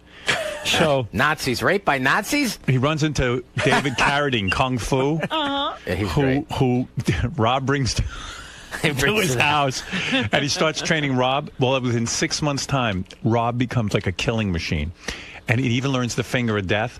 He can take one finger and fucking like punch it through a brick wall. Oh, really? That's how powerful he is. He becomes like a master. So I don't want to ruin the whole movie, but he goes to prison. And he right away he has to beat the shit out of like the worst rapist. You can't ruin this movie because every scene you've described, I want to see. Yeah, that's right. He beats up this black guy. Bob Sapp. He's a mixed martial arts guy. 400 pounds. 400 pounds. 400 pounds. This black guy's in the middle Lord. of raping one of these prisoners, and Rob goes, "Come here," and it beats the shit out of him. Then he beats up the entire Aryan. You know how everyone's broken into groups? Right. He beats up the entire Aryan nations. Like all of the guys. That's good, because if you're a white guy going to the joint, they tell you, I don't give a fuck if you're a liberal. You have to join the Aryan Nation, otherwise you'll die. So Big Stan is coming out on DVD when? Tomorrow.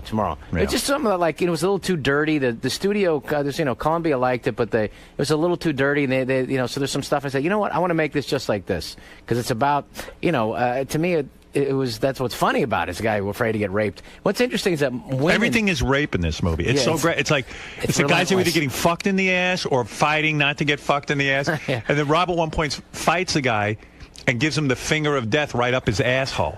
Yeah, like everything is ass and like guys. It is. I ban rape in the prisons. Yeah. And they say, well, what about for child molesters? Okay, then you can rape them. And what about what about the guys convicted of rape? Yeah, you can rape them. Pedophiles, right? What about counterfeiters? Wait a minute, you're the Big Raymond. You're the only counterfeiter here. Oh, you just want somebody to rape you, and so anyway, it's all about ass raping. Well, it's kind of timely because the guy's a white collar criminal, right? And right. We hope that a lot of white collar criminals go to jail right now. Yeah, I should have said he was from AIG. Yeah. And like, what's funny about this is like there were like accidents on the set during this. David Carradine broke his hand or something. David Carradine broke my finger. Broke your finger? Yeah, he broke my finger. We're doing the sticks, and David's the best. I love Are you David. a martial artist? Well, I did it for 7 months for the movie, and it took forever to get the money to make it. So at one point, as a director, I'm going, oh, this is ridiculous. And at the same time, I was like, wait, I got time to learn this stuff.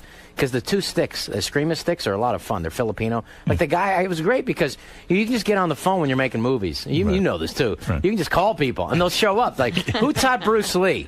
Get that fucker. Right. And then the next thing you go, we got the guy who introduced Bruce Lee to the nunchucks. This guy, Guro Dan Inosanto. Right. He taught me to do the nunchucks. Well, yeah, you look pretty authentic doing it. It was good. I got ripped, and then I think I got out of shape in about a week. Yeah, after the movie. but you did real well. And then also you collapsed on set from exhaustion. Well, what's that all What is about? going on there? I was starting to get a little cocky. First of all, I practiced the heat because we shot it in up in Stockton in a prison with real prisoners. We had 90% because they're cheaper. Right. They work for $14 a day.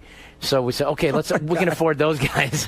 But then the caterers, they had the refrigerators out there and plugged in, and it was 114 degrees in the day. And then eventually, the 5 eggs I had, every morning. I'm eating the eggs, and what did Bruce Lee eat? 5 eggs? I'll eat that. So then, anyway, I ate 5 poison eggs. Next thing you know, I'm puking my guts out. Is the last scene in the movie that there's you see me like walking out of the prison. I'm as sick as a dog. I am so sick. And finally, the next day I missed 1 day on the set. How long does it take to shoot a movie like this? This was pretty quick, like 2 months. Usually 3 months. Yeah. But this is like we were kind of relentless. I try not to work the crew on weekends because you get it's imagine getting your guys to work on Saturday. They just can't do it. I can't even get them work on Friday. What are you talking about? After 25 years, right? But so it ended up being okay though. But 5 days, and then. But yeah, I got sick as a dog, and then they still shot some stuff one day that I was sick. But everybody's happy to be there. You know what was messed up was, I hired these great Mexican actors, former gangbangers, to be in the movie. I said, they look authentic, they got tattoos, we can have to waste time painting tattoos on these guys. They got the hateful tattoos on them, great. And so we brought them up, and they said, Rob, we can't go up to Northern California. It's the middle of a gang war, man. What do you mean?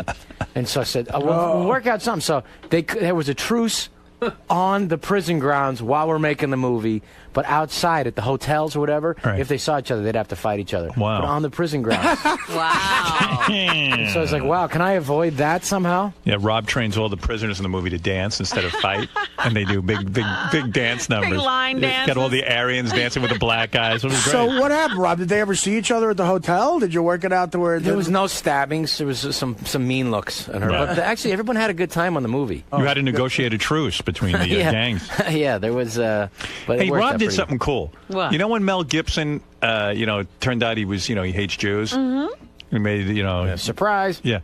Rob took out a 2-page ad saying he was the first actor to say he would never work with Mel Gibson. I mean, not that you were going to work with Mel Gibson. Wasn't calling. But it was kind of cool. You took out an ad in Variety.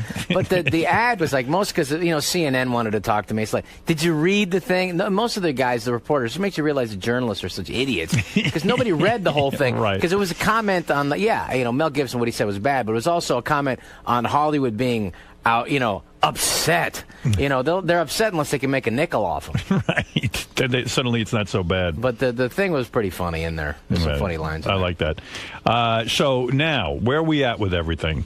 What are we doing now? What's the game plan? No, the game plan is just to, release the video. How do you get the DVD? You got to go on the You got to get it. It's on iTunes. It's on DVD, and then it's going to be on pay-per-view. It's called Big Stand. Big Stand, but it's my favorite movie because I got tired of doing the studio system because it was like a little too. Yes, I could pay for my house and my beach house and my parents, my mom's place. But at a certain point, it just I couldn't do exactly what I wanted to do. So this was a movie. I said, you know what? I'm going to do exactly what I want to do. Because I could have cut 5 minutes here or there or whatever. But, I got great actors, Henry Gibson, David Carradine, Emmett Walsh. Yeah, it looked like you were having fun. And everyone was happy to be there. That's good you guys. How come Adam Sandler's not involved in this? I thought you guys do everything together. I wanted him to come and do a small part in the prison, but I thought, let's just let this one be separate. Yeah, you didn't even bother him on this one. I didn't. You're right. Right. You're never going to sell what that's like? You ask favors from people. It's enough. You go, you know what? You didn't need him for this one. That's what I figured. Right. Are you never going to sell out and do a children's film and that whole thing? Yeah, if I have to, absolutely. Of course he'd sell out. Of course. That's what this is about. He's got a hot chick moving in with him. Yeah, I know, I do. But the thing is, there's nobody, what I take pride in, Artie, you back me up on this. Go ahead. There's no company, there's no place, there is no agency that's keeping track of everybody's personal integrity. Right. You got to pay the bills. Yeah. You know what? I got to do that commercial in Japan if I have to. That's right. Certainly back you up on that. And why were you in Israel? You know what? I've never been. And my dad was his dream to always go. He passed away. Are you Jewish? My dad was Jewish. My mom was a Catholic. So when I go to confession, I bring my attorney. Right. But no, so my dad never went. And then I got invited. I met all these great Jews on Zohan. Oh, that's right. You were in Zohan. Yeah, I played the Palestinian guy, and so I figured between wars, go check it out. Weren't you afraid to go to Israel? I mean, no, not really. Maybe I'm stupid or something. You didn't think you were going to get blown up or something? No, I was in Tel Aviv. Tel Aviv was like Miami. You meet any hot chicks there? Honestly, some of the hottest women I've ever seen in my life. No kidding. Well, because were all you able the to bang there, or is there a language problem? Well, you know what? Jewish girls and banging them, they got to do the whole third date thing, and I wasn't there that long. But there was these great-looking French Jews that I'd never. First of all, I thought the French gave up their whole Jews. That was the whole thing about the French. Right. But they apparently a couple of them survived, and some hot ones because they're loaded with them. What happens is because of anti-Semitism that's coming back in Europe and stuff. So a lot of the safe, good place to go is where there's other Jews. Right. Where we outnumber the rest. And so it was just incredible. Summertime there, you got to go. No kidding. It was fantastic. But you didn't get laid. Well, no, not as much as I, a little little bit. Not a lot. I would say I was not the full-on David Spade. 25% David Spade. Right. Spade's the king of all you guys from Saturday Night Spade, Live. I don't know how that worked out. He is like a stud. Like, he fucks everybody. No, but he just, you know what it is? I think it's because they look at him and go, oh, that guy's not going to try to fuck me. Look at him. He's tiny. How could I could defend myself? And the next thing you know, they're getting banged by him. He's relentless. But I mean, you're hung up on the height thing. He's about the same height as you, right? Yeah, I mean, you guys are about the same I'm a little height. thicker. I think I got a little... I mean, you actually have a little more manliness to you, right? Yeah, You're exactly. thicker. You would think that worked, but I don't know. I think David puts more time into it. If there was a doctorate in getting pussy, he would be like a professor emeritus at MIT. I would want to learn from Spade how to get pussy, because like any good-looking guy can get pussy, but Spade's like us. He's not the handsomest guy in the world, and yet he gets all the top chicks. But he's put in his time, though. I mean, he's put in 3 decades, and he's got all the moves figured out. He does. The other thing Spade don't give a fuck about, and I respect this, he doesn't give a shit. Like, he'll do a shitty sitcom. And some other guys will go, well, you want to be on a shit sitcom like that? It's not that funny. He'll go, I could give a fuck. I'll just make my lines funny. He's making a fortune. And I'll get a fortune. He's likable in anything he does. Right. And then I'll just bang chicks that I meet on the sitcom set. I mean, he'll say stuff to you like, why the fuck did you get into this business? Some good-looking I got him girl. for money and pussy. That's what I'm Artie, doing. Yeah. Must have been, and I never asked him, and I should ask him. And maybe we're doing a movie with him and Sandler and Kevin James and Chris Rock this summer. It's about some guys. It's like Adam Sandler's Big Chill, and it's all of us getting back together. Right. And because our basketball coach died, and he's David Spade. The whole role's written for him. It's the guy who's dating 20-year-olds, and I got a 20-year-old daughter. I have a 19-year-old actually in real life, and he tries to bang my daughters in the movie. But he's so really Sandler's funny putting you in his next movie. I mean, this is like working into a full-time job, just working for Sandler. It's going to be like our 18th movie we work together. Does he pay decently? I mean, is he cheap with his friends? Because no, he's just honestly, I think he's the nicest guy in the history of show business. Right. And I ask him, sometimes I'll just tell him, say, Adam, you can get anybody you want. Right. I said, why don't you hire Nick Nolte or this or this? I said, because I know you'll do whatever the hell I tell you to do. He doesn't so want to work what if this with guy those says guys. no, and we have fun together. And basically, it's like a playground. Right. It's like, because we had fun when we were, stand-ups and then Saturday Night Live. And this is like, we can hang out for a month and we can talk about whatever we want. You still watching Saturday Night Live, or you don't even bother? I don't see it as much as I used to. There's some funny guys. I mean, it's just weird to me. I haven't been on the show in like 14 or 15 years.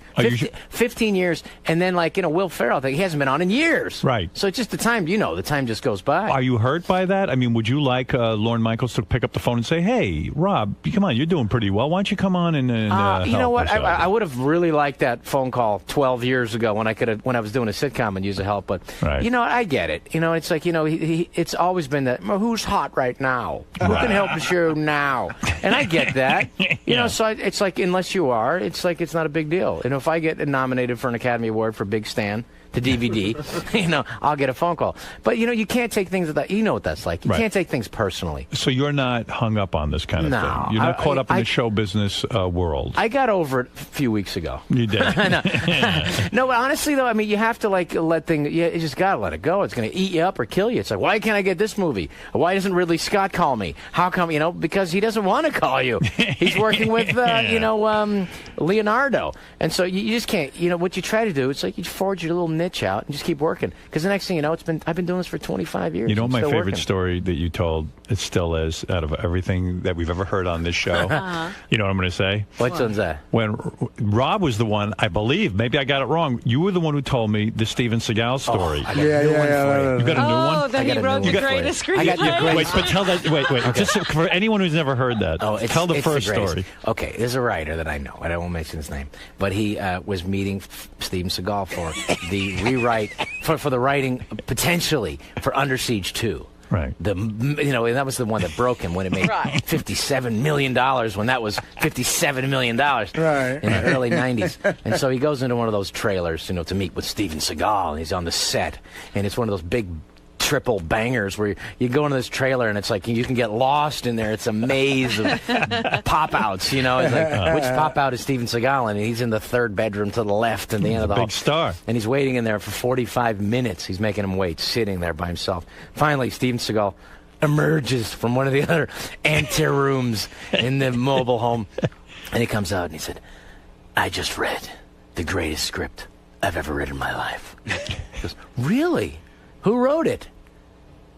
I did. But I will tell you, there's a newer one, and I think it's even superior. It's this has happened. I just heard that because I collect those stories like jewels. Anytime there's a Steven Seagal story, like I love the Jamie Presley one. Where I'm an expert in shiatsu massage. Please let me massage you. You know, you told me that one. And next thing you know, she's having her boobs grabbed on by him. I'm an expert in shiatsu. Let me give me those titties, baby. So anyway, he's doing a movie. He's doing a movie with Keenan Ivory Wayans. Right. And I did one, and that's where I heard Keenan tell me this story. I hope he doesn't mind me telling this story. But Steven Seagal had just met with the Dalai Lama. And apparently, if you give enough money to the Dalai Lama's charities, eventually you get something out of it. Right. And so the Dalai Lama made him a deity. Wow. A god. Some Tibetan Buddhist. That must have really appealed to his ego. Oh, yeah, no, it must have. No, so anyway, he comes to the set after he makes you the Dalai Lama, and now he's a god. He comes to the set, now he was Steven Seagal, now Steven Seagal. Now he's Steven Seagal, the god, the deity from the Dalai Lama. And he comes to the set, and he's there, and Keenan says, so what? I just met with the Dalai Lama, and he, in his wisdom, decided to make me a deity. And he gives the karang the ding da dong, whatever. And I feel a difference. I feel like an enlightenment, the sense of that I can do something now, and everything just seems to come into place for me spiritually and in my career. And I feel like it's certain things now that never made sense to me make sense to me on a universal level. And his assistant comes up to him and says, hey, Steven, your ex-wife called. She can't bring the kids over this weekend. You tell that fucking cunt. If she doesn't get those kids over here, I'll break her fucking neck. Deity. Yes, I feel. I had no idea he was made a god by the Dalai Lama. No wonder he doesn't do movies anymore. I like He's a that. god. He was made all a god. his wisdom. He was made a god. Well, he's got to shoot from the waist up, from the chest up now. Yeah, well, it's funny. Now you're an action hero with this new movie, Big Stan, and now you join the ranks of a guy like Steven Seagal. Well, now that I tell Steven Seagal stories, at least now I can defend myself if I have to. Maybe you should have put Steven Seagal in this movie. Don't want to depart from him. I would have. I just, I just think he's getting crazier and crazier as the years go on, as I guess we all are. Not like that. Not like that. We're crazy. You tell that fucking cunt! I'll break your goddamn neck! You can't bring those fucking kids! That's fantastic. So Isn't that the greatest? Yeah. So now you're in a good relationship. You should do a DVD of all Steven. You should do a DVD of all Steven Seagal because I'm ready. Stories.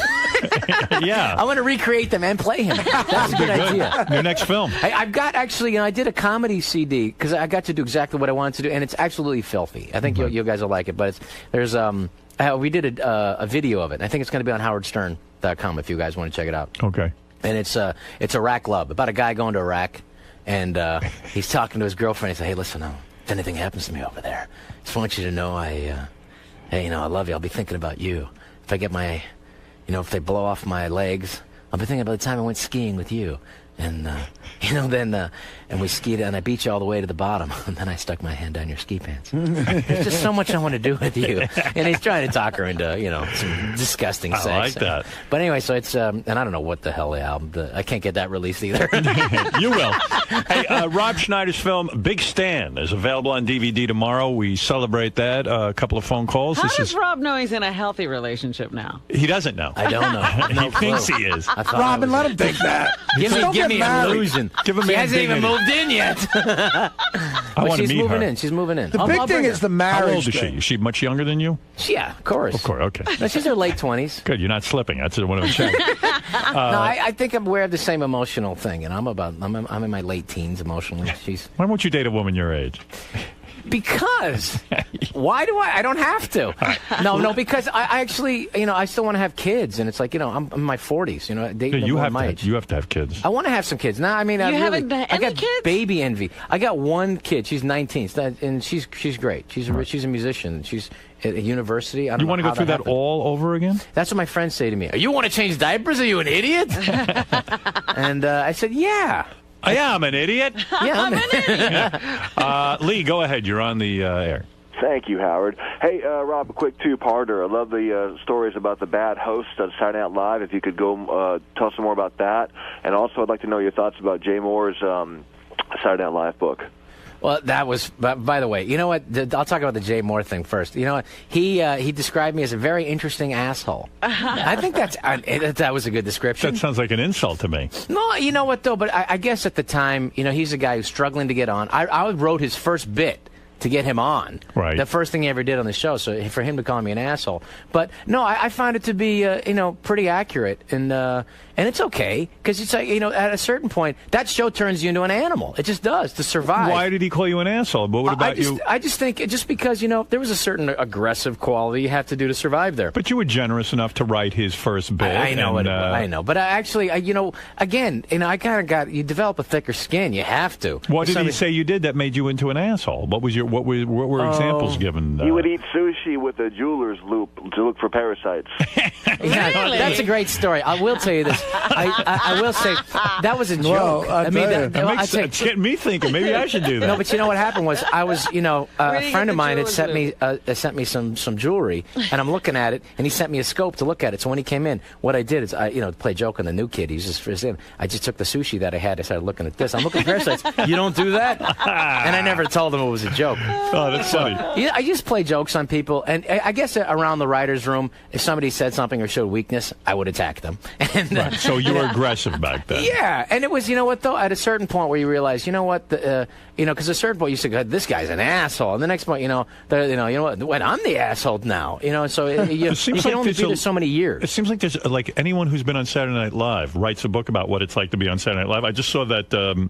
Franken and Davis. Yeah. Davis has written a book. He just wrote a Saturday Night Live book. I actually been reading it. 30 years after he's been there. I know, but I've been reading it, and it's like you pick up odds and ends. I'm always fascinated for some reason about. Well, he would talk about it. It's an institution, but I never spoke about it because I never talked about it in the books. People asked me about it. You know what? Because hey, that was my break. Well, why would I step on that? I remember when I first got there, it was like, this is the greatest show ever. What were you doing before you got? What were you doing? I was a stand-up. You were a stand-up. I was barely even in show business. How did you even get discovered by you? I got on the HBO Young Comedian special, which is like basic. And I was on David Letterman a couple times, which means you're in show business, right? Technically, right? But you're working comedy clubs. But you're working comedy clubs, trying to get acting work or whatever. And then there's not a lot of really funny people out there. So if you're funny, I always figured, no, I'll get my break sometime. And then I was writing for Roseanne. Like I wrote one of her HBO specials, and then the next thing I know, she offered me something on there to play a gay guy on her sitcom back in the day. And then at the same time, I got offered Saturday Night Live. I said, you know what, Rosie, I got to take this. Right. Rob, you were on SNL when Alec Baldwin and Ken Basinger hosted, right? Were they fighting and stuff? No, they weren't at all. Alec Baldwin was the most talented guy who ever hosted that show, in my opinion. Him and Christopher Walken. Yeah, those guys were. I think you're right. He was phenomenal. Ever. I mean, he's funny. He could have been a cast member. He could have been. Canteen Boy. He should have been the biggest movie star in the world if movie stardom was fair. You ever see a movie he did called Blue? What's the name of that? Miami Blue. Miami Blue. He's amazing in that. Yeah. It's like this guy's a freaking movie star. The fact that he didn't, it's not anything about him. It's just a weird, tough business. Yeah, maybe he just didn't get the right movies or something. That's all it's about. But he's still. I mean, thank God he's working now because even on TV he's great. Well, he turned down that franchise that Harrison Ford took over. Not exactly. Yeah. He didn't really turn it down. He stopped. Instead of making that, he did a play on Broadway, and that's the one thing they'll never forgive you for. Yeah, right. If you don't make, if Hollywood has a chance to make $200 million and you prevent them, they'll nail you for that. Steve Martin was a great host. Steve Martin was great. But yeah, Tom Hanks was good. Tom Hanks. But my favorites. What about Jason Patrick? He was, he's a really nice guy. I just think some stuff doesn't fly. His personalities don't cater to being explosive, and you got to. Who is the worst? God, when I was there, well, I don't know. There's the first show that I ever showed up on. Deborah Winger was in the dressing room crying, going, "I can't believe you talked me into hosting this. It's awful." And she's crying. Is it like this every week? Gee, why do people do this? Yeah, I know. Well, but even like. But who was really terrible at it? I don't know. Some of the stiff guys, like Jeremy Irons, I don't mind saying, was kind of a stiff. Yeah. And he just won the Academy Award, and he said something funny to me, which I thought was kind of a dicky thing to say. Because, like, when you first get started there, they give you, like, the shit jobs, which you don't realize are shit jobs. So, will you write the monologue? You're right, nobody wants to write the monologue.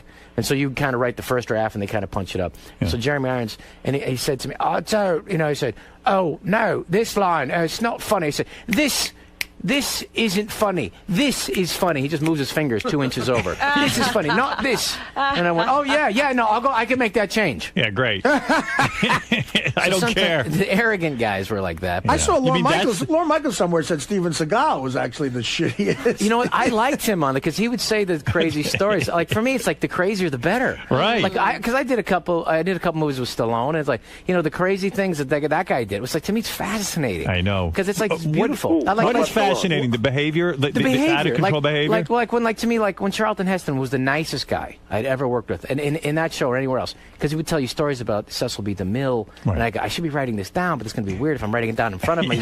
He might stop talking. But he had a beautiful, wonderful, and crazy quality. Like you couldn't put the wig. He had the toupee. You couldn't acknowledge that he had a toupee.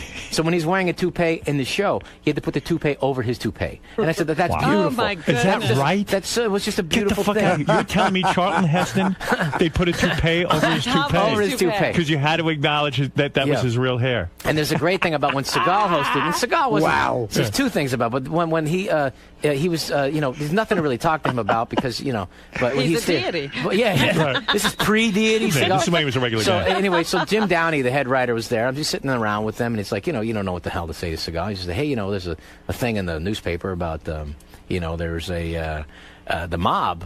It came out that they were. The mafia was in charge of getting rid of this toxic waste, and what they do, in Manhattan, they would top off the gasoline in the taxis with toxic waste and just burn it out in Manhattan. Anyway, so the next day he comes into this. He comes to SNL and he goes, "I have proof that the mafia is taking toxic waste and topping it off in the gasoline of the taxi cabs." We just told you that yesterday. You can't yell that at the guy. So, yeah. Wow, that's interesting. You must get the inside scoop.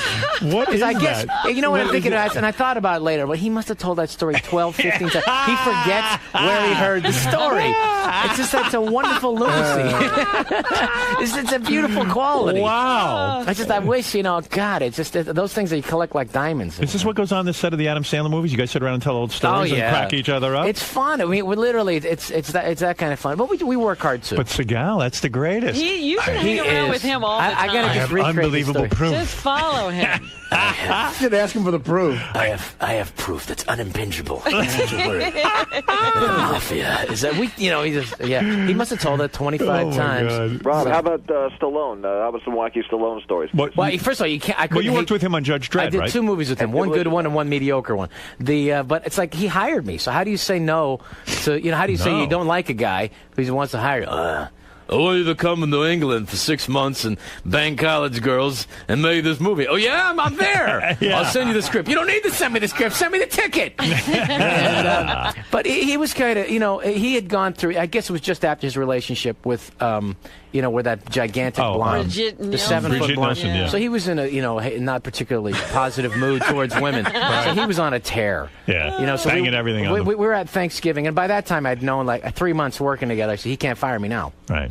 So I say, it's Thanksgiving. They got enough film on me where they would cost them way too much money. Right. So I can start. It's like, I can say, I want to do it. Try it this way or whatever. What do you mean? You do it this way? But and then it was Thanksgiving. I said, hey, it's Thanksgiving. He said, yeah. So what? I go, we're going to take all the Americans out to dinner, right? Americans being me, the only other American there, and the only way I can get into clubs, because nobody knew who the hell I was on Saturday Night Live, I can get in places for the first time in my life, but I'm in England. I can't get in anywhere unless I'm with Stallone. Stallone takes me, I can get in a club. And so he said, okay, we'll go out to dinner, of course. He said, you're going to get a big dinner and you're going to pay for everything. I go, oh, why not? I'll charge you to the movie. I said, you're going to bring some girls, right? And he said, they'll be there. So anyway, so we go to this place. And it's a fancy club. It's like a Lanesborough, whatever. The Lanesborough, whatever. It's this beautiful restaurant, and it's packed. It's just packed.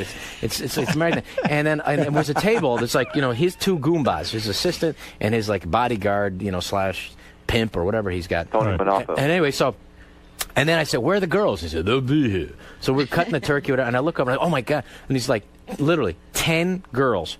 Good-looking girls, but there's something off about them because they're wearing the shortest skirts you've ever seen. Their asses are hanging out. Their boobs are hanging out. You've never seen like this, but they're pieces of ass. Just like, they're not supermodels, but they're good-looking girls. I'm trying to figure out, but anyway, the restaurant clears out in 30 seconds. You never seen people get the check and everything. These old people get the hell out of there. The next thing you know, it's just this huge table with all these girls, and they're all looking at Stallone, and I'm trying to say, well, there's 10. There's got to be one. He's only going to be able to bang 4, maybe 6.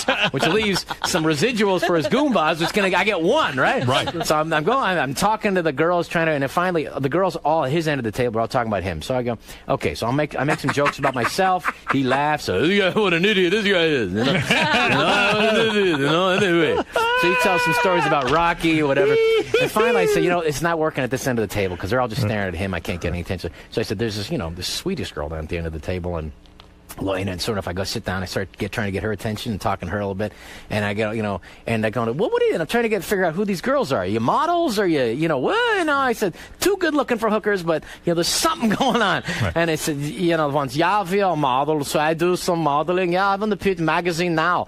And so she pulls out of her bag a magazine, and the magazine is Swank. And she's like one of the Swank models, and she's grabbing one boob, she's got one leg behind her head and whatever. And I go, wow, this is a great shot. I mean, you got your 8x10 right here. Right. And so anyway, so I'm talking to the girl at the end of the table, and I'm trying to talk to her and say, hey, what are you doing? You want to get a drink later? Whatever. Anyway, so about 15 minutes later, she just gets up and she just leaves. And I go, okay, whatever. So I go back and I sit down, and the only thing for me to do at this point is to see who he's going to end up banging. Right. This is the end of the night. Yeah, that's my dessert. Okay.